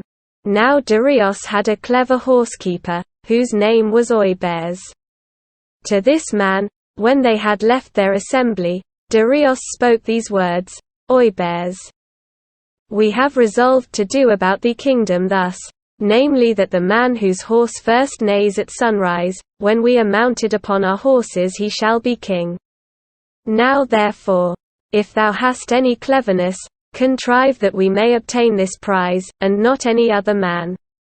Oibes replied thus, if, my master, it depends in truth upon this whether thou be king or no. Have confidence so far as concerns this and keep a good heart, for none other shall be king before thee. Such charms have I at my command. Then Darius said, if then thou hast any such trick, it is time to devise it and not to put things off, for our trial is tomorrow. Oibes therefore hearing this did as follows. When night was coming on he took one of the mares, namely that one which the horse of Darius preferred, and this he led into the suburb of the city and tied her up, then he brought to her the horse of Darius. And having for some time led him round her, making him go so close by so as to touch the mare, at last he let the horse mount. Now at dawn of day the 6 came to the place as they had agreed, riding upon their horses, and as they rode through by the suburb of the city, when they came near the place where the mare had been tied up on the former night, the horse of Darius ran up to the place and neighed, and just when the horse had done this, there came lightning and thunder from a clear sky. And the happening of these things to Darius consummated his claim, for they seemed to have come to pass by some design, and the others leapt down from their horses and did obeisance to Darius. Some say that the contrivance of Oibes was this, but others say as follows, for the story is told by the Persians in both ways. Namely that he touched with his hands the parts of this mare and kept his hand hidden in his trousers, and when at sunrise they were about to let the horses go, this Oibes pulled out his hand and applied it to the nostrils of the horse of Darius, and the horse, perceiving the smell, snorted and neighed. So Darius the son of Hystaspes had been declared king. And in Asia all except the Arabians were his subjects, having been subdued by Cyrus and again afterwards by Cambyses. The Arabians however were never obedient to the Persians under conditions of subjection, but had become guest friends when they let Cambyses pass by to Egypt. For against the will of the Arabians the Persians would not be able to invade Egypt. Moreover, Darius made the most noble marriages possible in the estimation of the Persians. For he married 2 daughters of Cyrus, Atossa and Artistone, of whom the one, Arossa, had before been the wife of Cambyses her brother and then afterwards of the Magian, while Artistone was a virgin. And besides them he married the daughter of Smerdis the son of Cyrus, whose name was Parmes, and he also took to wife the daughter of Otanes, he who had discovered the Magian. And all things became filled with his power. And first he caused to be a carving in stone, and set it up, and in it there was the figure of a man on horseback. And he wrote upon it writing to this effect, Darius son of Hystaspes by the excellence of his horse, mentioning the name of it. and of his horsekeeper Oibers obtained the kingdom of the Persians. Having so done in Persia, he established 20 provinces, which the Persians themselves call satrapies. And having established the provinces and set over them rulers, he appointed tribute to come to him from them according to races, joining also to the chief races those who dwelt on their borders, or passing beyond the immediate neighbors and assigning to various races those which lay more distant. He divided the provinces and the yearly payment of tribute as follows. And those of them who brought in silver were commanded to pay by the standard of the Babylonian talent, but those who brought in gold by the Euboic talent. Now the Babylonian talent is equal to 78 Euboic pounds. For in the reign of Cyrus, and again of Cambyses, nothing was fixed about tribute, but they used to bring gifts. And on account of this appointing of tribute and other things like this, the Persians say that Darius was a shopkeeper, Cambyses a master, and Cyrus a father.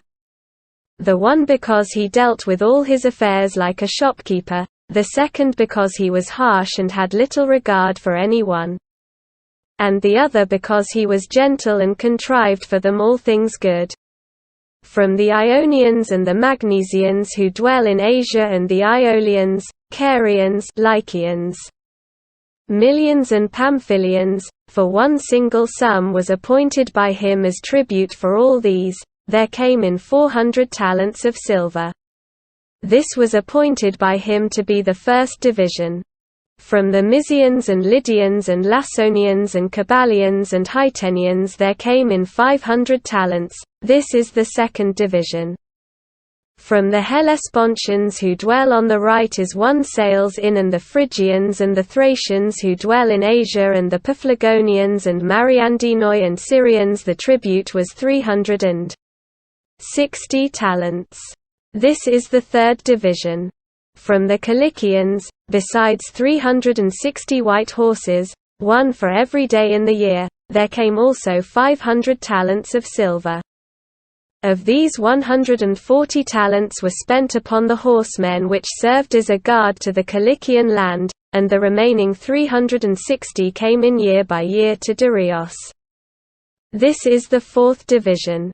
From that division which begins with the city of Posidion, founded by Amphilochos the son of Amphiaraus on the borders of the Cilicians and the Syrians, and extends as far as Egypt, not including the territory of the Arabians, for this was free from payment, the amount was 350 talents. And in this division are the whole of Phoenicia and Syria which is called Palestine and Cyprus, this is the fifth division. From Egypt and the Libyans bordering upon Egypt, and from Cyrene and Barca. For these were so ordered as to belong to the Egyptian division, there came in 700 talents, without reckoning the money produced by the lake of Moiris, that is to say from the fish. Without reckoning this, I say, or the corn which was contributed in addition by measure, there came in 700 talents, for as regards the corn, they contribute by measure 120,000 bushels for the use of those Persians who are established in the White Fortress at Memphis, and for their foreign mercenaries. This is the sixth division. The Satygidae and Gandarians and Dadicans and Aparatai, being joined together, brought in 170 talents, this is the seventh division. From Susa and the rest of the land of the Kishans there came in 300, this is the eighth division. From Babylon and from the rest of Assyria there came in to him 1,000 talents of silver and 500 boys for eunuchs, this is the ninth division. From Agbatana and from the rest of Media and the Paracanians and Orthocorabantians, 450 talents, this is the 10th division. The Caspians and Pausicans and Pantemathoi and Deritai, contributing together, brought in 200 talents, this is the 11th division. From the Bactrians as far as the Agloi the tribute was 360 talents. This is the 12th division. from Paktyke and the Armenians and the people bordering upon them as far as the Euxine, 400 talents. This is the 13th division. From the Sagartians and Sarangians and Thamanaeans and Eushans and Mycans and those who dwell in the islands of the Erythraean Sea, where the king settles those who are called the removed. From all these together a tribute was produced of 600 talents. This is the 14th division. The Saccans and the Caspians brought in 250 talents. This is the 15th division. The Parthians and Chorasmans and Sogdians and Arayans 300 talents. This is the 16th division. The Paracanians and Ethiopians in Asia brought in 400 talents. This is the 17th division. To the Macedonians and Sasperians and Alarodians was appointed a tribute of 200 talents. This is the 18th division. To the Moschoi and Tiberinians and Macronians and Mosinoikoi and Mares 300 talents were ordered. This is the 19th division. Of the Indians the number is far greater than that of any other race of men of whom we know, and they brought in a tribute larger than all the rest. That is to say 360 talents of gold dust. This is the 20th division. Now if we compare Babylonian with Euboic talents, the silver is found to amount to 9,880 talents, and if we reckon the gold at 13 times the value of silver, weight for weight, the gold dust is found to amount to 4,680 Euboic talents.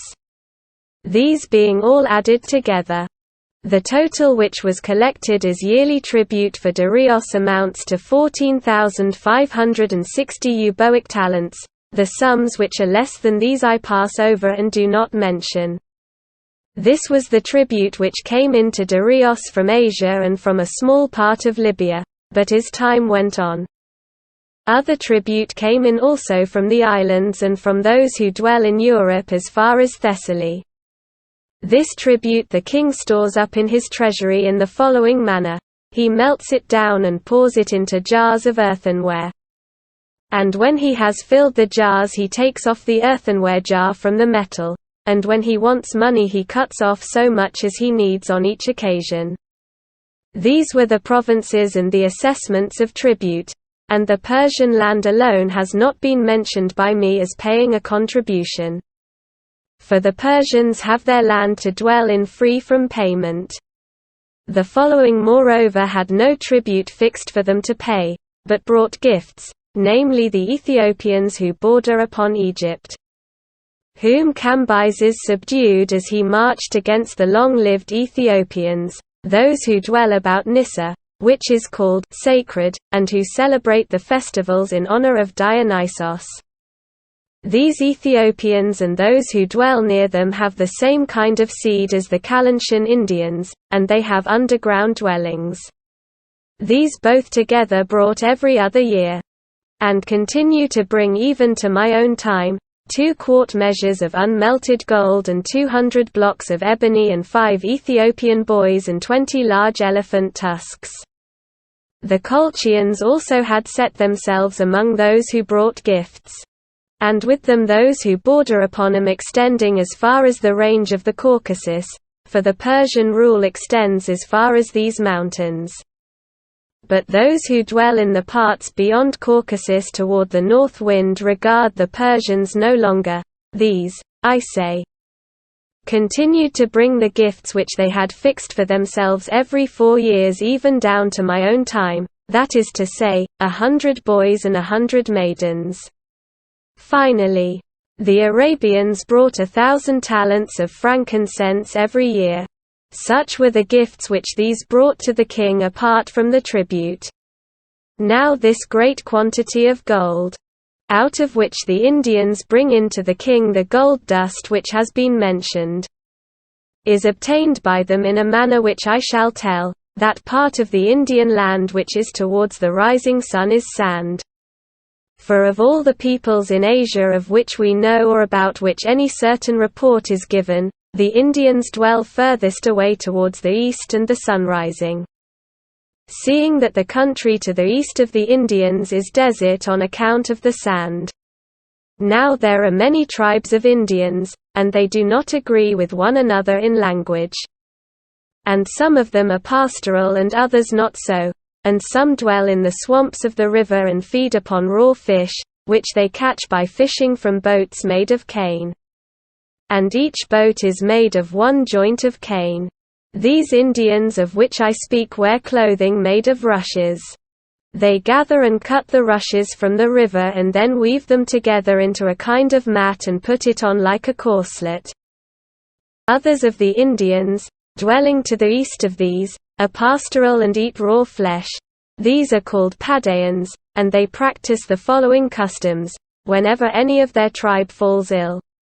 Whether it be a woman or a man, if a man then the men who are his nearest associates put him to death, saying that he is wasting away with the disease and his flesh is being spoilt for them. And meanwhile he denies stoutly and says that he is not ill, but they do not agree with him, and after they have killed him they feast upon his flesh. But if it be a woman who falls ill, the women who are her greatest intimates do to her in the same manner as the men do in the other case. For in fact even if a man has come to old age they slay him and feast upon him. But very few of them come to be reckoned as old, for they kill everyone who falls into sickness, before he reaches old age. Other Indians have on the contrary a manner of life as follows: they neither kill any living thing nor do they sow any crops nor is it their custom to possess houses, but they feed on herbs. And they have a grain of the size of millet, in a sheath, which grows of itself from the ground. This they gather and boil with the sheath, and make it their food. And whenever any of them falls into sickness, he goes to the desert country and lies there, and none of them pay any attention either to one who is dead or to one who is sick. The sexual intercourse of all these Indians of whom I have spoken is open like that of cattle, and they have all one color of skin, resembling that of the Ethiopians. Moreover, the seed which they emit is not white like that of other races, but black like their skin, and the Ethiopians also are similar in this respect. These tribes of Indians dwell further off than the Persian power extends, and towards the south wind, and they never became subjects of Darius. Others however of the Indians are on the borders of the city of Kaspatyros and the country of Paktike, dwelling towards the north of the other Indians. And they have a manner of living nearly the same as that of the Bactrians. These are the most warlike of the Indians, and these are they who make expeditions for the gold. For in the parts where they live it is desert on account of the sand, and in this desert and sandy tract are produced ants, which are in size smaller than dogs but larger than foxes.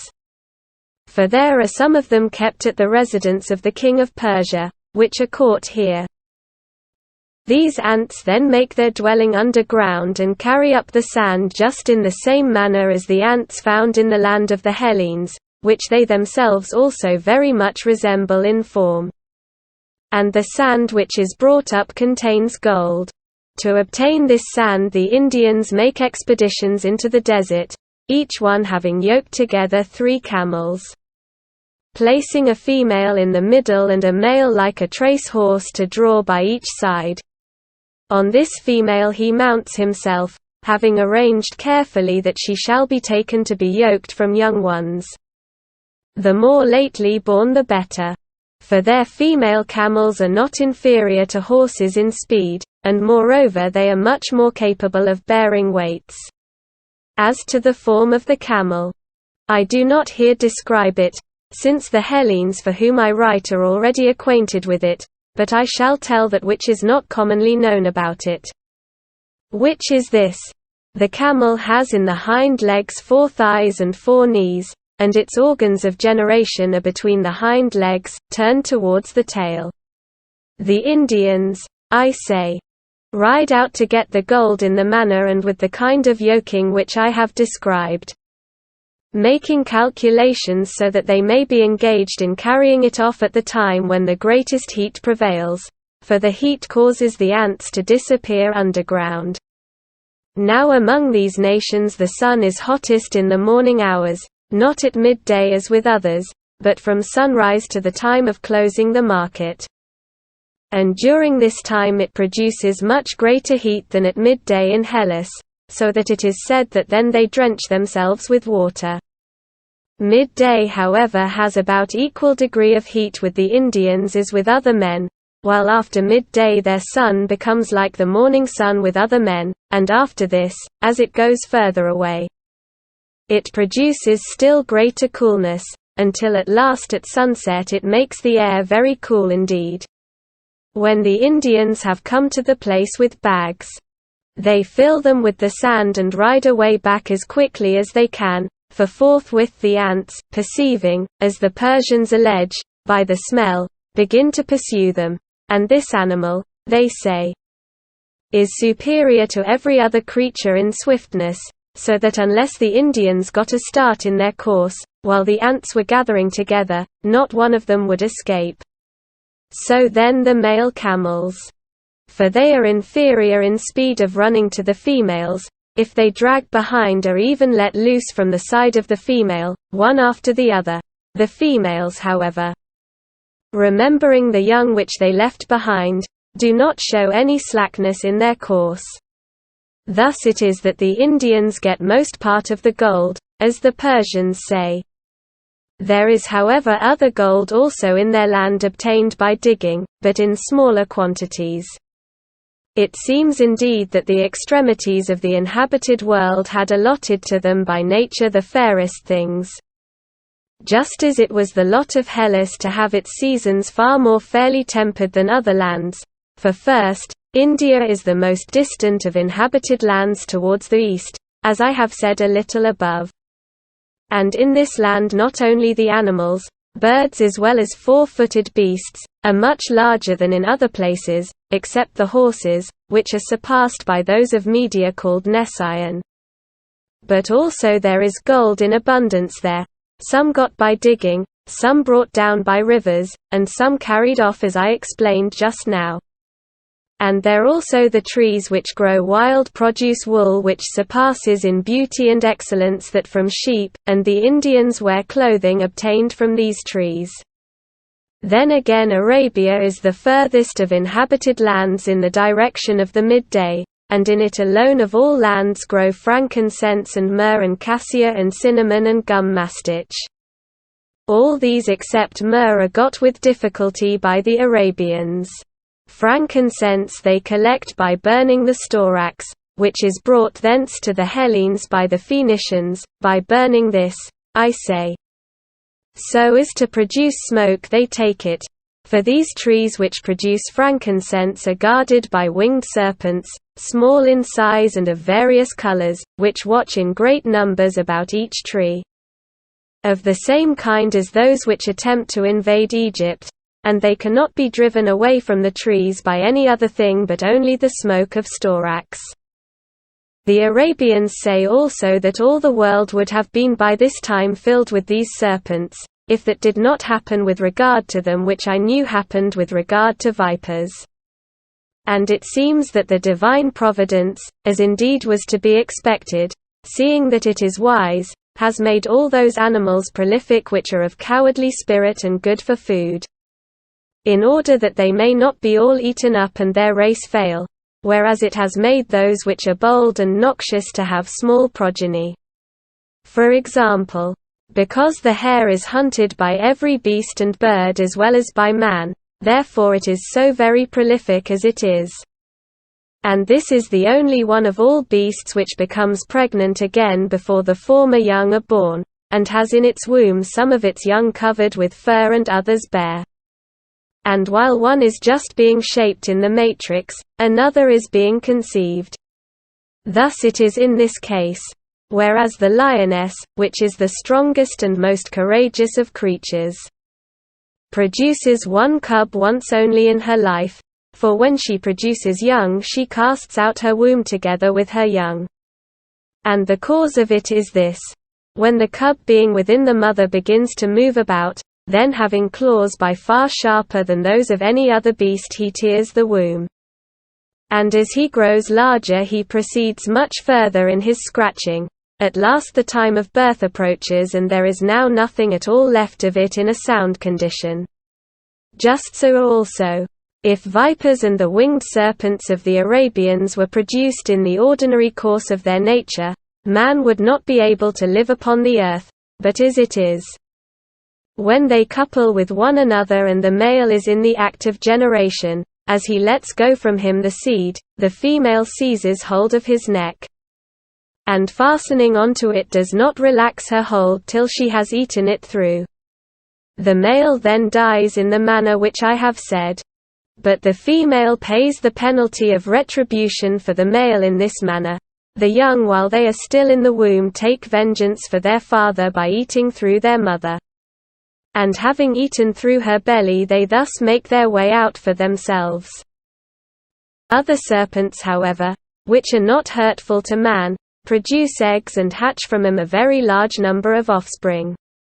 Now vipers are distributed over all the earth, but the others, which are winged, are found in great numbers together in Arabia and in no other land, therefore it is that they appear to be numerous. This frankincense then is obtained thus by the Arabians. And cassia is obtained as follows.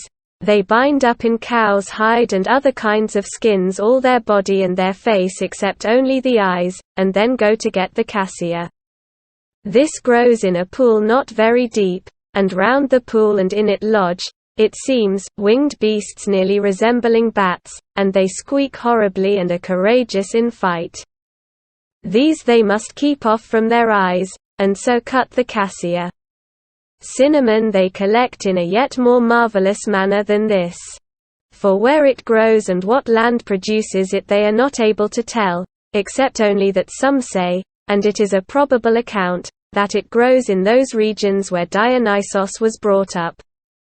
And they say that large birds carry those dried sticks which we have learnt from the Phoenicians to call cinnamon, carry them, I say, to nests which are made of clay and stuck onto precipitous sides of mountains, which man can find no means of scaling. With regard to this then the Arabians practice the following contrivance. They divide up the limbs of the oxen and asses that die and of their other beasts of burden into pieces as large as convenient, and convey them to these places, and when they have laid them down not far from the nests, they withdraw to a distance from them. And the birds fly down and carry the limbs of the beasts of burden off to their nests, and these are not able to bear them, but break down and fall to the earth. And the men come up to them and collect the cinnamon. Thus cinnamon is collected and comes from this nation to the other countries of the world. Gum mastich however, which the Arabians call ladanan, comes in a still more extraordinary manner. For though it is the most sweet-scented of all things, it comes in the most evil-scented thing, since it is found in the beards of he-goats, produced there like resin from wood.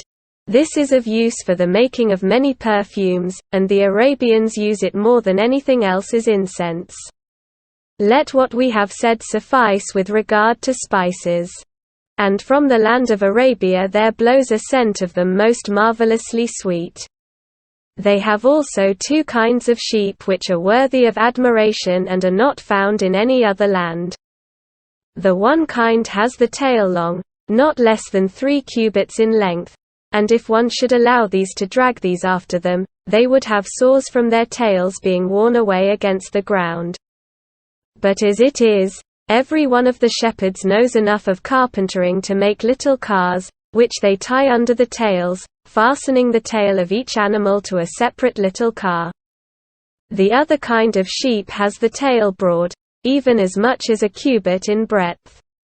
As one passes beyond the place of the midday. The Ethiopian land is that which extends furthest of all inhabited lands towards the sunset. This produces both gold in abundance and huge elephants and trees of all kinds growing wild and ebony. And men who are of all men the tallest, the most beautiful and the most long-lived. These are the extremities in Asia and in Libya. but as to the extremities of Europe towards the west, I am not able to speak with certainty. For neither do I accept the tale that there is a river called in barbarian tongue Eridanos, flowing into the sea which lies towards the north wind, whence it is said that amber comes. Nor do I know of the real existence of tin islands, from which tin comes to us, for first the name Eridanos itself declares that it is Hellenic and that it does not belong to a barbarian speech, but was invented by some poet, and secondly I am not able to hear from anyone who has been an eyewitness, though I took pains to discover this, that there is a sea on the other side of Europe. However that may be, tin and amber certainly come to us from the extremity of Europe. Then again towards the north of Europe, there is evidently a quantity of gold by far larger than in any other land. As to how it is got, here again I am not able to say for certain. But it is said to be carried off from the Griffins by Arimaspians, a one-eyed race of men. But I do not believe this tale either. That nature produces one-eyed men which in all other respects are like other men. However, it would seem that the extremities which bound the rest of the world on every side and enclose it in the midst, possess the things which by us are thought to be the most beautiful and the most rare. Now there is a plain in Asia bounded by mountains on all sides, and through the mountains there are 5 clefts. This plain belonged once to the Chorasmans, and it lies on the borders of the Chorasmans themselves, the Hyrcanians, Parthians, Sarangians, and Thamanaeans, but from the time that the Persians began to bear rule it belongs to the king. From this enclosing mountain of which I speak there flows a great river, and its name is Aix. This formerly watered the lands of these nations which have been mentioned, being divided into 5 streams and conducted through a separate cleft in the mountains to each separate nation. But from the time that they have come to be under the Persians they have suffered as follows. The king built up the clefts in the mountains and set gates at each cleft, and so, since the water has been shut off from its outlet, the plain within the mountains is made into a sea, because the river runs into it and has no way out in any direction.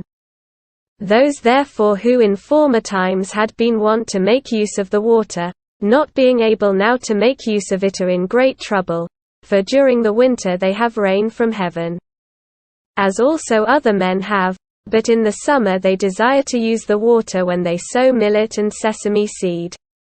So then, the water not being granted to them, they come to the Persians both themselves and their wives, and standing at the gates of the king's court they cry and howl, and the king orders that for those who need it most, the gates which lead to their land shall be opened, and when their land has become satiated with drinking in the water, these gates are closed. And he orders the gates to be opened for others, that is to say those most needing it of the rest who remain, and, as I have heard, he exacts large sums of money for opening them, besides the regular tribute. Thus it is with these matters. But of the 7 men who had risen against the Magian, it happened to one, namely Intafrines, to be put to death immediately after their insurrection for an outrage which I shall relate. He desired to enter into the king's palace and confer with the king, for the law was in fact so, that those who had risen up against the Magian were permitted to go into the king's presence without anyone to announce them, unless the king happened to be lying with his wife. Accordingly Intafrines did not think it fit that anyone should announce his coming, but as he was one of the 7, he desired to enter. The gatekeeper however and the bearer of messages endeavored to prevent him, saying that the king was lying with his wife, but Intafrines, believing that they were not speaking the truth, drew his sword and cut off their ears and their noses, and stringing these upon his horse's bridle he tied them round their necks and so let them go.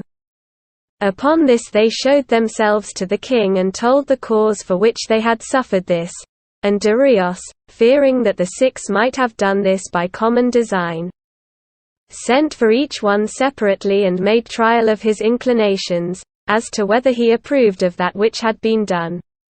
And when he was fully assured that Intaphrines had not done this in combination with him, he took both Intaphrines himself and his sons and all his kinsmen. Being much disposed to believe that he was plotting insurrection against him with the help of his relations, and having seized them he put them in bonds as for execution. Then the wife of Intaphrines, coming constantly to the doors of the king's court, wept and bewailed herself, and by doing this continually after the same manner she moved Darius to pity her. Accordingly he sent a messenger and said to her, "Woman, King Darius grants to thee to save from death one of thy kinsmen who are lying in bonds, whomsoever thou desirest of them all." She then, having considered with herself, answered thus, "If in truth the king grants me the life of one, I choose of them all my brother." Darius being informed of this, and marveling at her speech, sent and addressed her thus, "Woman, the king asks thee what was in thy mind, that thou didst leave thy husband and thy children to die, and didst choose thy brother to survive. Seeing that he is surely less near to thee in blood than thy children, and less dear to thee than thy husband." She made answer, "O king, I might, if heaven willed, have another husband and other children, if I should lose these, but another brother I could by no means have, seeing that my father and my mother are no longer alive. This was in my mind when I said those words." To Darius then it seemed that the woman had spoken well, and he let go not only him for whose life she asked, but also the eldest of her sons because he was pleased with her, but all the others he slew. One therefore of the 7 had perished immediately in the manner which has been related. Now about the time of the sickness of Cambyses it had come to pass as follows. There was one Herodotus, a Persian, who had been appointed by Cyrus to be governor of the province of Sardis. This man had set his desire upon an unholy thing, for though from Polycrates the Samian he had never suffered anything nor heard any offensive word nor even seen him before that time, he desired to take him and put him to death for a reason of this kind, as most who report the matter say, while Herodotus and another Persian whose name was Mithridates, ruler of the province of Daskylion, were sitting at the door of the king's court, they came from words to strife with one another, and as they debated their several claims to excellence, Mithridates taunting Herodotus said, "Dost thou count thyself a man, who didst never yet win for the king the island of Samos, which lies close to thy province? When it is so exceedingly easy of conquest that one of the natives of it rose up against the government with 15 men-at-arms and got possession of the island, and is now despot of it? Some say that because he heard this and was stung by the reproach, he formed the desire, not so much to take vengeance on him who said this, as to bring Polycrates to destruction at all costs, since by reason of him he was ill spoken of. The lesser number however of those who tell the tale say that Herodotus sent a herald to Samos to ask for something or other, but what it was is not mentioned. And Polycrates happened to be lying down in the men's chamber of his palace, and Anacreon also of Teos was present with him, and somehow, whether it was by intention and because he made no account of the business of Herodotus, or whether some chance occurred to bring it about, it happened that the envoy of Herodotus came into his presence and spoke with him, and Polycrates, who chanced to be turned away towards the wall, neither turned round at all nor made any answer. The cause then of the death of Polycrates is reported in these 2 different ways, and we may believe whichever of them we please. Herodotus however, having his residence at that Magnesia which is situated upon the river Myander, sent Myrsos the son of Gyges, a Lydian, to Samos bearing a message, since he had perceived the designs of Polycrates. For Polycrates was the first of the Hellenes of whom we have any knowledge, who set his mind upon having command of the sea. excepting minus the Noshan and any other who may have had command of the sea before his time. Of that which we call mortal race Polycrates was the first. And he had great expectation of becoming ruler of Ionia and of the islands.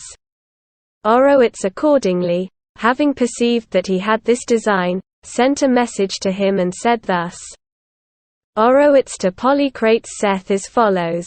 I hear that thou art making plans to get great power, and that thou hast not wealth according to thy high thoughts.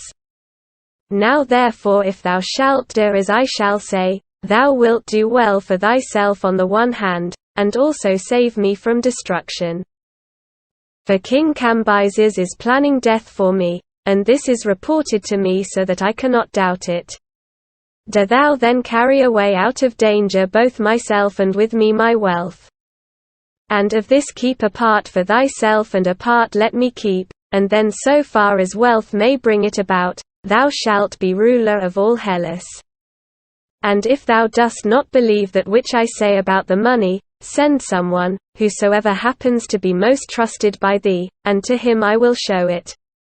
Polycrates having heard this rejoiced, and was disposed to agree. And as he had a great desire, it seems, for wealth, he first sent Myandrios the son of Myandrios, a native of Samos who was his secretary, to see it. This man was the same who not long after these events dedicated all the ornaments of the men's chamber in the palace of Polycrates, ornaments well worth seeing, as an offering to the temple of Hera. Oroets accordingly, having heard that the person sent to examine might be expected soon to come, did as follows, that is to say, he filled 8 chests with stones except a small depth at the very top of each, and laid gold above upon the stones. Then he tied up the chests and kept them in readiness. So Myandrios came and looked at them and brought back word to Polycrates, and he upon that prepared to set out thither, although the diviners and also his friends strongly dissuaded him from it. And in spite moreover of a vision which his daughter had seen in sleep of this kind, it seemed to her that her father was raised up on high and was bathed by Zeus and anointed by the sun. Having seen this vision, she used every kind of endeavor to dissuade Polycrates from leaving his land to go to Oroets, and besides that, as he was going to his 50-oared galley she accompanied his departure with prophetic words, and he threatened her that if he should return safe, she should remain unmarried for long.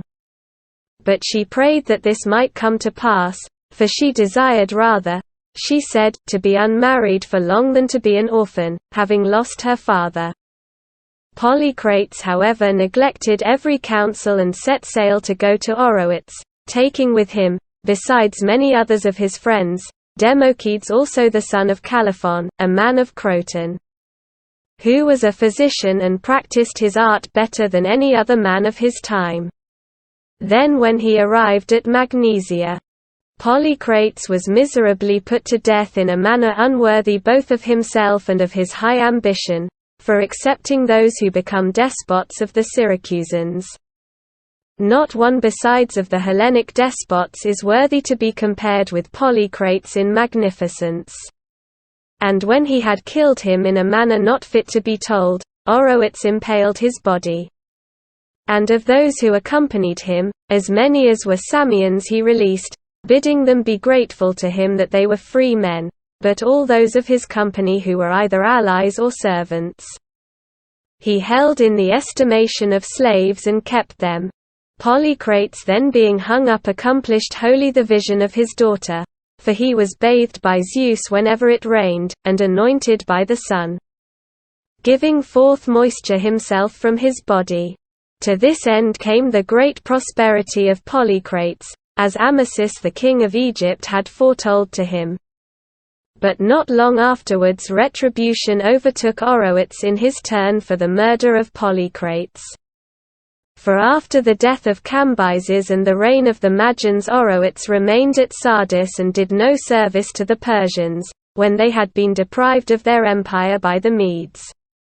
Moreover, during this time of disturbance he slew Mithridates the governor in Daskylion, who had brought up against him the matter of Polycrates as a reproach. And he slew also Cranaspes the son of Mithridates, both men of repute among the Persians, and besides other various deeds of insolence, once when a bearer of messages had come to him from Darius. Not being pleased with the message which he brought, he slew him as he was returning, having set men to lie in wait for him by the way. And having slain him, he made away with the bodies both of the man and of his horse. Darius accordingly, when he had come to the throne, was desirous of taking vengeance upon Oroets for all his wrongdoings and especially for the murder of Mithridates and his son. However, he did not think it good to act openly and to send an army against him, since his own affairs were still in a disturbed state and he had only lately come to the throne. While he heard that the strength of Oroets was great, seeing that he had a bodyguard of 1,000 Persian spearmen and was in possession of the divisions of Phrygia and Lydia and Ionia. Therefore Darius contrived as follows. Having called together those of the Persians who were of most repute, he said to them, "Persians, which of you all will undertake to perform this matter for me with wisdom, and not by force or with tumult? For where wisdom is wanted, there is no need of force. Which of you, I say, will either bring Oroets alive to me or slay him?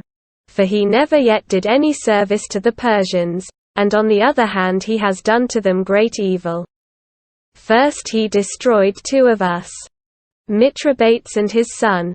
Then he slays the men who go to summon him, sent by me, displaying insolence not to be endured. Before therefore he shall accomplish any other evil against the Persians, we must check his course by death." Thus Darius asked, and 30 men undertook the matter, each one separately desiring to do it himself. And Darius stopped their contention and bade them cast lots. So when they cast lots, Magins the son of Artantes obtained the lot from among them all. Magins accordingly, having obtained the lot, did thus. He wrote many papers dealing with various matters and on them set the seal of Darius, and with them he went to Sardis. When he arrived there and came into the presence of Oroets, he took the covers off the papers one after another and gave them to the royal secretary to read, for all the governors of provinces have royal secretaries. Now Magins thus gave the papers in order to make trial of the spearmen of the guard, whether they would accept the motion to revolt from Oroets. And seeing that they paid great reverence to the papers and still more to the words which were recited from them, he gave another paper in which were contained these words: Persians, King Darius forbids you to serve as guards to Oroets, and they hearing this lowered to him the points of their spears. Then Magins, seeing that in this they were obedient to the paper, took courage upon that and gave the last of the papers to the secretary, and in it was written, King Darius commands the Persians who are in Sardis to slay Oroets. So the spearmen of the guard, when they heard this, drew their swords and slew him forthwith. Thus did retribution for the murder of Polycrates the Samian overtake Oroets. When the wealth of Oroets had come or had been carried up to Susa, it happened not long after, that King Darius while engaged in hunting wild beasts twisted his foot in leaping off his horse. And it was twisted, as it seems, rather violently, for the ball of his ankle joint was put out of the socket. Now he had been accustomed to keep about him those of the Egyptians who were accounted the first in the art of medicine, and he made use of their assistance then. But these by wrenching and forcing the foot made the evil continually greater. For 7 days then and 7 nights Darius was sleepless owing to the pain which he suffered. And at last on the 8th day, when he was in a wretched state, someone who had heard talk before while yet at Sardis of the skill of Democedes of Croton, reported this to Darius. And he bade them bring him forthwith into his presence. So having found him somewhere unnoticed among the slaves of Oroets, They brought him forth into the midst, dragging fetters after him and clothed in rags. When he had been placed in the midst of them, Darius asked him whether he understood the art. But he would not admit it, fearing lest, if he declared himself to be what he was, he might lose forever the hope of returning to Hellas. And it was clear to Darius that he understood that art but was practicing another, and he commanded those who had brought him thither to produce scourges and pricks. Accordingly upon that he spoke out, saying that he did not understand it precisely, but that he had kept company with a physician and had some poor knowledge of the art. Then after this, when Darius had committed the case to him, by using Hellenic drugs and applying mild remedies after the former violent means, he caused him to get sleep, and in a short time made him perfectly well, though he had never hoped to be sound of foot again. Upon this Darius presented him with 2 pairs of golden fetters. And he asked him whether it was by design that he had given to him a double share of his suffering, because he had made him well. Being pleased by this saying, Darius sent him to visit his wives. And the eunuchs in bringing him in said to the women that this was he who had restored to the king his life. Then each one of them plunged a cup into the gold chest and presented Democedes with so abundant a gift that his servant, whose name was Sciton, following and gathering up the coins which fell from the cups, collected for himself a very large sum of gold. This Democedes came from Croton, and became the associate of Polycrates in the following manner. At Croton he lived in strife with his father, who was of a harsh temper. And when he could no longer endure him, he departed and came to Aegina. Being established there he surpassed in the first year all the other physicians. Although he was without appliances and had none of the instruments which are used in the art. In the next year the Aeginetan state engaged him for a payment of 1 talent. In the 3rd year he was engaged by the Athenians for 100 pounds weight of silver, and in the 4th by Polycrates for 2 talents. Thus he arrived in Samos. And it was by reason of this man more than anything else that the physicians of Croton got their reputation. For this event happened at the time when the physicians of Croton began to be spoken of as the first in Hellas, while the Cyrenians were reputed to have the 2nd place. About this same time also the Argives had the reputation of being the first musicians in Hellas. Then Democedes, having healed King Darius, had a very great house in Susa, and had been made a table companion of the king, and except the one thing of returning to the land of the Hellenes, he had everything. And first as regards the Egyptian physicians who tried to heal the king before him, when they were about to be impaled because they had proved inferior to a physician who was a Hellene. He asked their lives of the king and rescued him from death. Then secondly, he rescued an Elean prophet, who had accompanied Polycrates and had remained unnoticed among the slaves. In short, Democedes was very great in the favor of the king. Not long time after this another thing came to pass, which was this.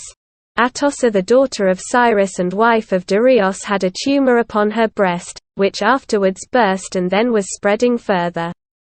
And so long as it was not large, she concealed it and said nothing to anybody, because she was ashamed. But afterwards, when she was in evil case, she sent for Democedes and showed it to him. And he said that he would make her well, and caused her to swear that she would surely do for him in return that which he should ask of her. And he would ask, he said. None of such things is as shameful. So when after this by his treatment he had made her well, then Atossa, instructed by Democedes, uttered to Darius in his bedchamber some such words as these.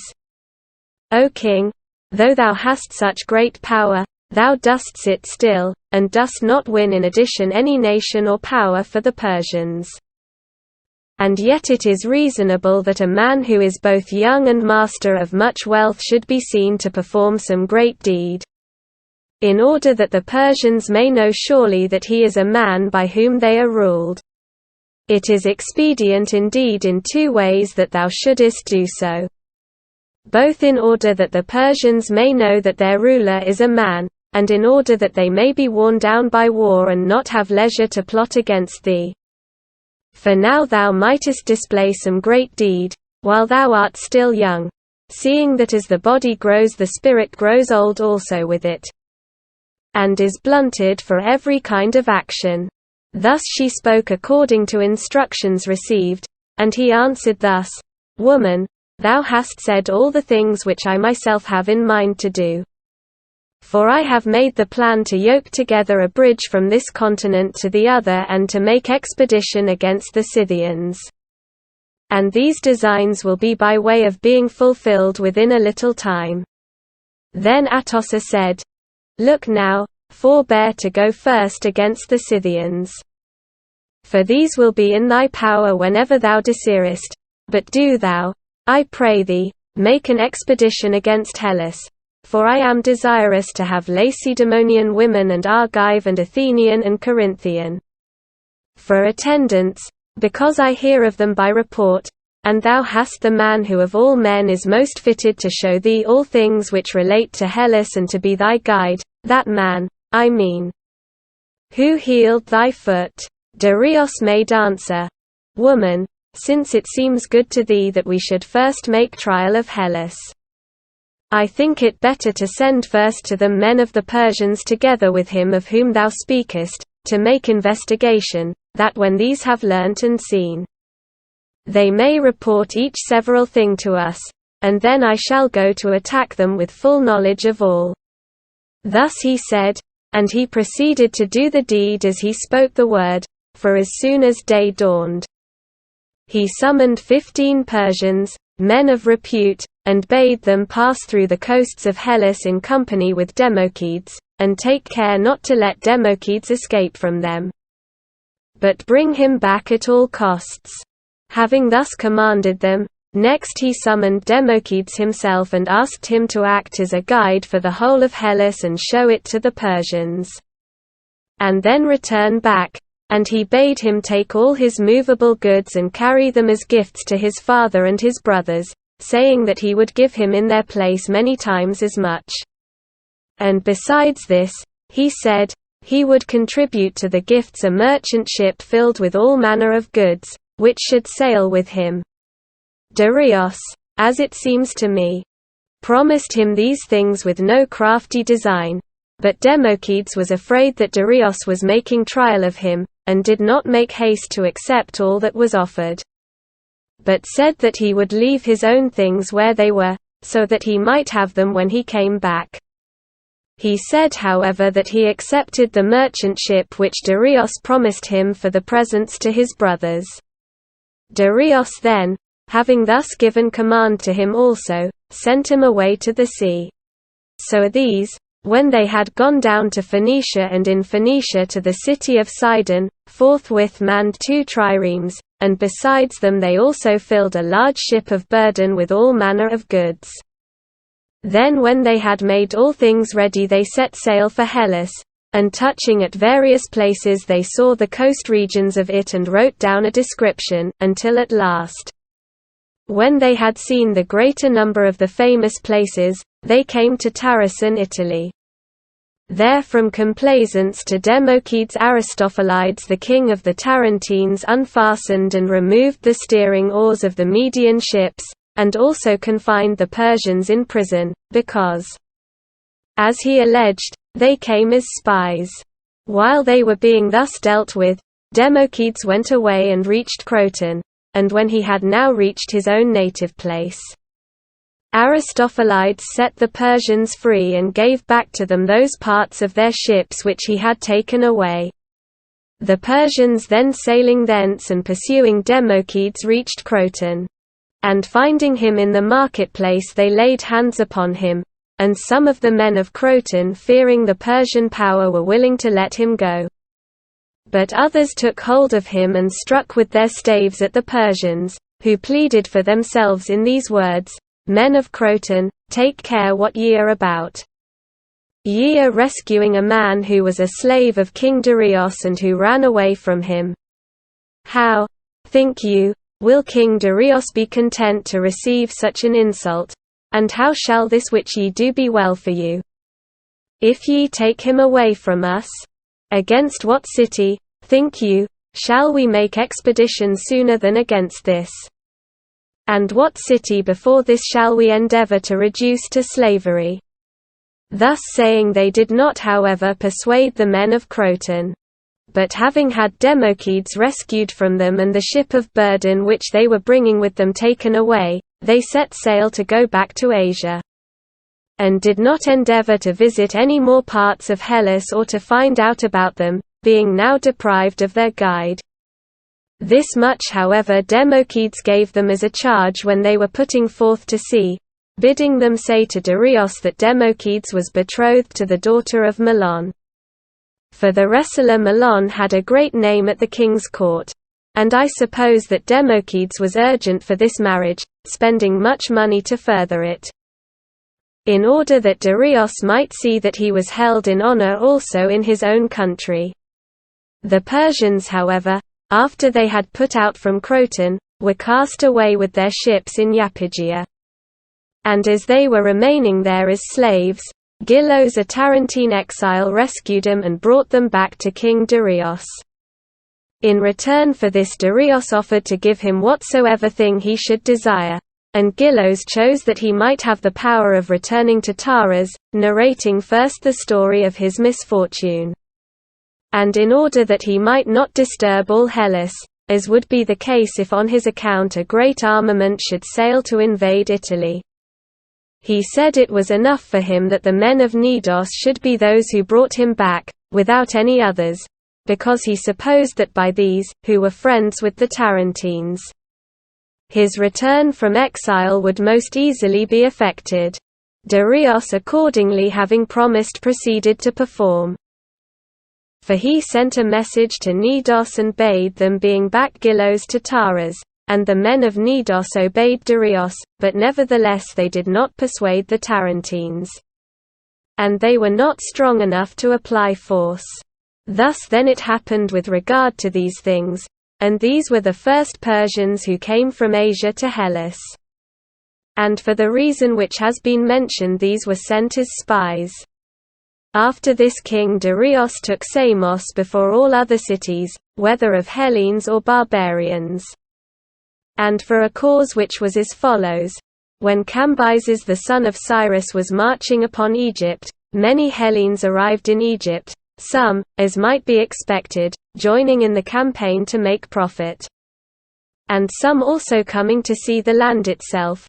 And among these was Siloson the son of Iaches and brother of Polycrates, an exile from Samos. To this Siloson a fortunate chance occurred.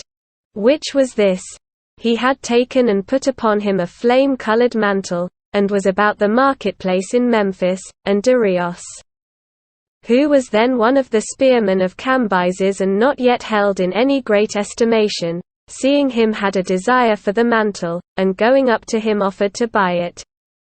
Then Siloson, seeing that Darius very greatly desired the mantle, by some divine inspiration said, I will not sell this for any sum, but I will give it thee for nothing, if, as it appears, it must be thine at all costs. To this Darius agreed and received from him the garment. Now Siloson supposed without any doubt that he had altogether lost this by easy simplicity. But when in course of time Cambyses was dead, and the 7 Persians had risen up against the Magian, and of the 7 Darius had obtained the kingdom, Siloson heard that the kingdom had come about to that man to whom once in Egypt he had given the garment at his request. Accordingly he went up to Susa and sat down at the entrance of the king's palace, and said that he was a benefactor of Darius. The keeper of the door hearing this reported it to the king. And he marveled at it and said to him, Who then of the Hellenes is my benefactor, to whom I am bound by gratitude?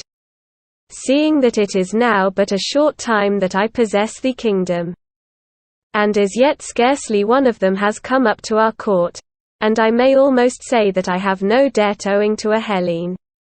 Nevertheless bring him in before me, that I may know what he means when he says these things." Then the keeper of the door brought Siloson before him, and when he had been set in the midst, the interpreters asked him who he was and what he had done, that he called himself the benefactor of the king. Siloson accordingly told all that had happened about the mantle, and how he was the man who had given it, to which Darius made answer, "O most noble of men, thou art he who when as yet I had no power gavest me a gift, small it may be. But nevertheless the kindness is counted with me to be as great as if I should now receive some great thing from someone. Therefore I will give thee in return gold and silver in abundance, that thou mayest not ever repent that thou didst render a service to Darius the son of Hystaspes."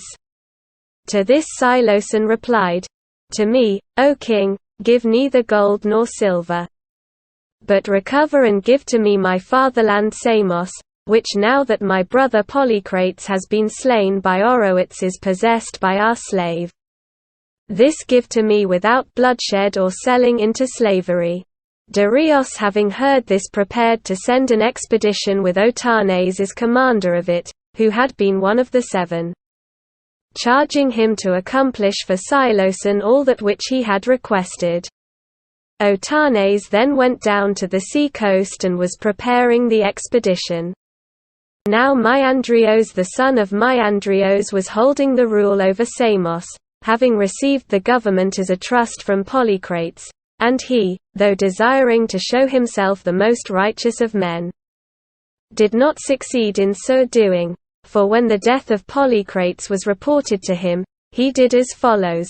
First he founded an altar to Zeus the Liberator and marked out a sacred enclosure round it, namely that which exists still in the suburb of the city. Then after he had done this he gathered together an assembly of all the citizens and spoke these words, "To me, as ye know as well as I, has been entrusted the scepter of Polycrates and all his power, and now it is open to me to be your ruler, but that for the doing of which I find fault with my neighbor, I will myself refrain from doing, so far as I may. For as I did not approve of Polycrates acting as master of men who were not inferior to himself, so neither do I approve of any other who does such things. Now Polycrates for his part fulfilled his own appointed destiny, and I now give the power into the hands of the people, and proclaim to you equality. These privileges however I think it right to have assigned to me, namely that from the wealth of Polycrates 6 talents should be taken out and given to me as a special gift. And in addition to this I choose for myself and for my descendants in succession the priesthood of Zeus the Liberator, to whom I myself founded a temple, while I bestow liberty upon you." He, as I say, made these offers to the Samians, but one of them rose up and said, "Nay, but unworthy too art thou to be our ruler, seeing that thou art of mean birth and a pestilent fellow besides. Rather take care that thou give an account of the money which thou hadst to deal with." Thus said one who was a man of repute among the citizens, whose name was Telesarchos. And Myandrios perceiving that if he resigned the power, some other would be set up as despot instead of himself, did not keep the purpose at all of resigning it. But having retired to the fortress he sent for each man separately, pretending that he was going to give an account of the money, and so seized him and put them in bonds. These then had been put in bonds, but Myandrios after this was overtaken by sickness, and his brother, whose name was Lycurgus, expecting that he would die, put all the prisoners to death, in order that he might himself more easily get possession of the power over Samos. And all this happened because, as it appears, they did not choose to be free. So when the Persians arrived at Samos bringing Siloson home from exile, no one raised a hand against them. And moreover the party of Myandrios and Myandrios himself said that they were ready to retire out of the island under a truce. Otanes therefore having agreed on these terms and having made a treaty. The most honorable of the Persians had seats placed for them in front of the fortress and were sitting there. Now the despot Myandrios had a brother who was somewhat mad, and his name was Charalaus.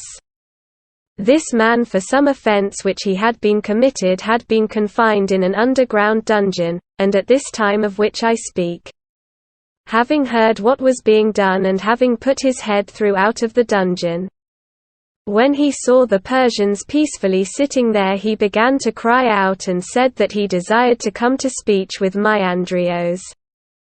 So Myandrios hearing his voice bade them loose him and bring him into his presence, and as soon as he was brought he began to abuse and revile him, trying to persuade him to attack the Persians. And saying thus, "Thou basest of men, didst thou put me in bonds and judge me worthy of the dungeon underground, who am thine own brother and did no wrong worthy of bonds? And when thou shayest the Persians casting thee forth from the land and making thee homeless, dost thou not dare to take any revenge, though they are so exceedingly easy to be overcome? Nay. But if in truth thou art afraid of them, give me thy mercenaries and I will take vengeance on them for their coming here, and thyself I am willing to let go out of the island." Thus spoke Charalaus. And Myandrios accepted that which he said, not, as I think, because he had reached such a height of folly as to suppose that his own power would overcome that of the king, but rather because he grudged Siloson that he should receive from him the state without trouble, and with no injury inflicted upon it. Therefore he desired to provoke the Persians to anger and make the Samian power as feeble as possible before he gave it up to him, being well assured that the Persians, when they had suffered evil, would be likely to be as bitter against the Samians as well as against those who did the wrong, and knowing also that he had a safe way of escape from the island whenever he desired. For he had had a secret passage made underground, leading from the fortress to the sea. Myandrios then himself sailed out from Samos, but Charalaus armed all the mercenaries, and opening wide the gates sent them out upon the Persians, who were not expecting any such thing, but supposed that all had been arranged. And the mercenaries falling upon him began to slay those of the Persians who had seats carried for the manned were of most account. While these were thus engaged, the rest of the Persian force came to the rescue, and the mercenaries were hard pressed and forced to retire to the fortress. Then Otanes the Persian commander, seeing that the Persians had suffered greatly, purposely forgot the commands which Darius gave him when he sent him forth, not to kill any one of the Samians nor to sell any into slavery, but to restore the island to Siloson free from all suffering of calamity. These commands, I say, he purposely forgot, and gave the word to his army to slay every one whom they should take, man or boy, without distinction. So while some of the army were besieging the fortress, others were slaying everyone who came in their way, in sanctuary or out of sanctuary equally. Meanwhile Myandrios had escaped from Samos and was sailing to Lacedaemon, and having come thither and caused to be brought up to the city the things which he had taken with him when he departed, he did as follows. First, he would set out his cups of silver and of gold, and then while the servants were cleaning them, he would be engaged in conversation with Cleomenes the son of Anaxandrides, then king of Sparta, and would bring him on to his house. And when Cleomenes saw the cups he marveled and was astonished at them. And Myandrios would bid him take away with him as many of them as he pleased. Myandrios said this twice or 3 times, but Cleomenes herein showed himself the most upright of men. For he not only did not think fit to take that which was offered, but perceiving that Myandrios would make presents to others of the citizens, and so obtain assistance for himself, he went to the ephors and said that it was better for Sparta that the stranger of Samos should depart from Peloponnesus, lest he might persuade either himself or some other man of the Spartans to act basely. They accordingly accepted his counsel, and expelled Maiandrios by proclamation. As to Samos, the Persians, after sweeping the population off it, delivered it to Silosan stripped of men. Afterwards, however, the commander Otanes even joined in settling people there, moved by a vision of a dream and by a disease which seized him, so that he was diseased in the genital organs. After a naval force had thus gone against Samos, the Babylonians made revolt, being for this exceedingly well prepared, for during all the time of the reign of the Magian and of the insurrection of the Seven. During all this time and the attendant confusion they were preparing themselves for the siege of their city, and it chanced by some means that they were not observed to be doing this. Then when they made open revolt, they did as follows. After setting apart their mothers first, each man set apart also for himself one woman, whosoever he wished of his own household. And all the remainder they gathered together and killed by suffocation. Each man set apart the one who has been mentioned to serve as a maker of bread.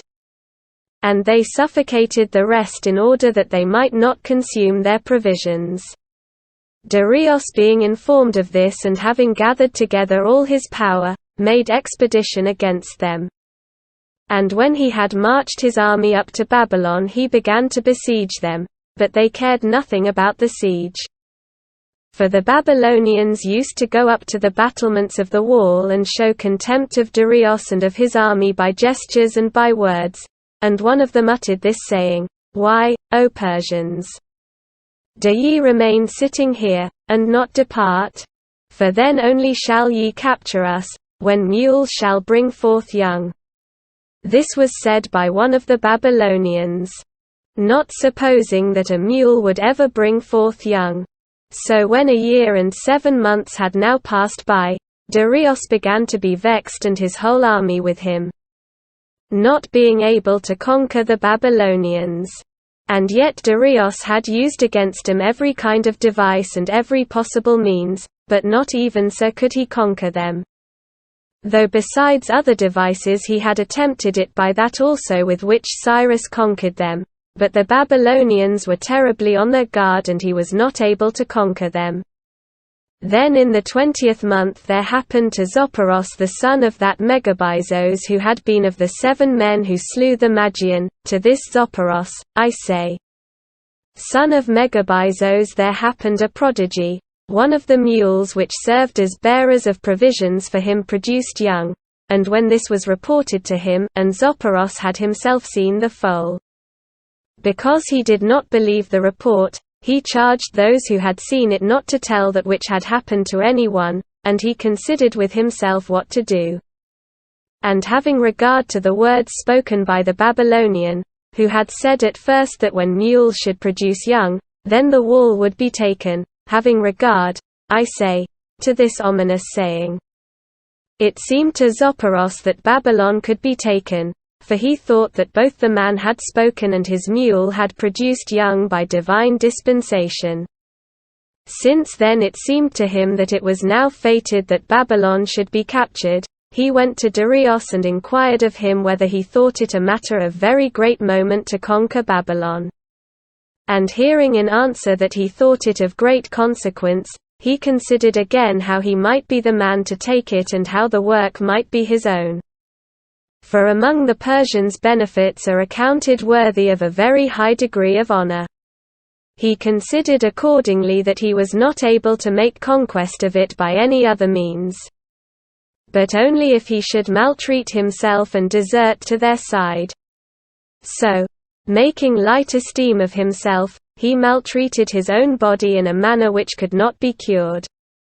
For he cut off his nose and his ears, and shaved his hair round in an unseemly way, and scourged himself, and so went into the presence of Darius.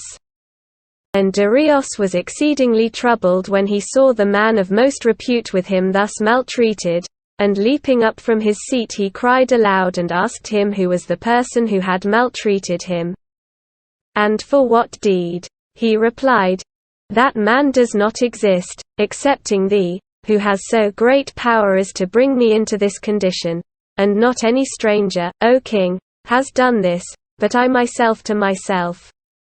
Accounting it a very grievous thing that the Assyrians should make a mock of the Persians.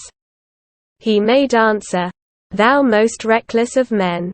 Thou didst set the fairest name to the foulest deed when thou saidst that on account of those who are besieged thou didst bring thyself into a condition which cannot be cured. How, O thou senseless one, will the enemy surrender to us more quickly, because thou hast maltreated thyself? Surely thou didst wander out of thy senses in thus destroying thyself. And he said, If I had communicated to thee that which I was about to do, thou wouldst not have permitted me to do it, but as it was, I did it on my own account. Now therefore, unless something is wanting on thy part, we shall conquer Babylon, for I shall go straightway as a deserter to the wall, and I shall say to them that I suffered this treatment at thy hands. And I think that when I have convinced them that this is so, I shall obtain the command of a part of their forces. Do thou then on the 10th day from that on which I shall enter within the wall take of those troops about which thou wilt have no concern if they be destroyed, of these, I say, get 1,000 by the gate of the city which is called the gate of Semiramis, and after this again on the 7th day after the 10th set, I pray thee. 2,000 by the gate which is called the gate of the Ninevites, and after this 7th day let 20 days elapse. And then lead other 4,000 and place them by the gate called the gate of the Chaldeans, and let neither the former men nor these have any weapons to defend them except daggers.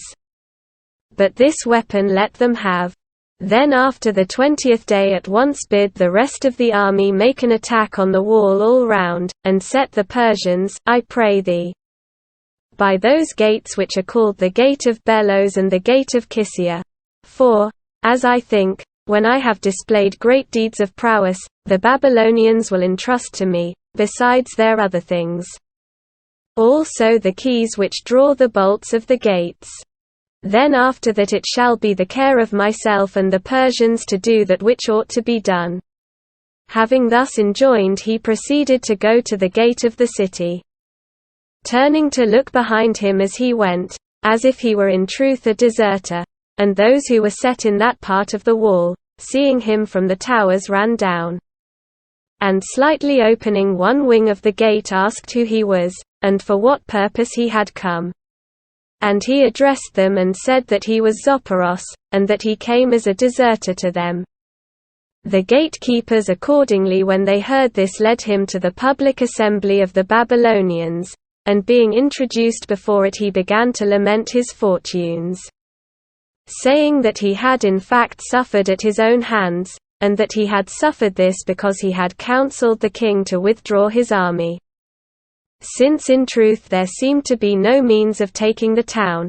And now, he went on to say, I am come for very great good to you, O Babylonians, but for very great evil to Darius and his army.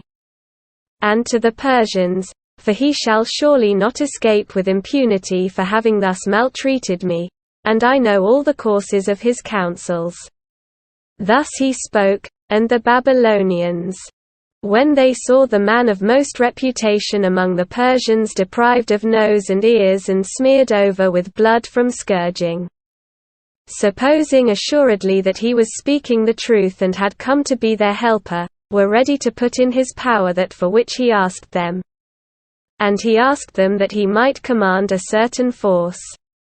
Then when he had obtained this from them, he did that which he had agreed with Darius that he would do. For he led out on the 10th day the army of the Babylonians. And having surrounded the 1,000 men whom he had enjoined Darius first to set there, he slew them. The Babylonians accordingly, perceiving that the deeds which he displayed were in accordance with his words, were very greatly rejoiced and were ready to serve him in all things. And after the lapse of the days which had been agreed upon, he again chose men of the Babylonians and led them out and slew the 2,000 men of the troops of Darius. Seeing this deed also, The Babylonians all had the name of Zopyros upon their tongues, and were loud in his praise. He then again, after the lapse of the days which had been agreed upon, led them out to the place appointed, and surrounded the 4,000 and slew them. When this also had been done, Zopyros was everything among the Babylonians. And he was appointed both commander of their army and guardian of their walls. But when Darius made an attack according to the agreement on every side of the wall, then Zopyros discovered all his craft, for while the Babylonians, having gone up on the wall, were defending themselves against the attacks of the army of Darius, Zopyros opened the gates called the gates of Kisia and of Bellows, and let in the Persians within the wall. And of the Babylonians those who saw that which was done fled to the temple of Zeus Bellows. But those who did not see remained each in his own appointed place, until at last they also learnt that they had been betrayed. Thus was Babylon conquered for the second time.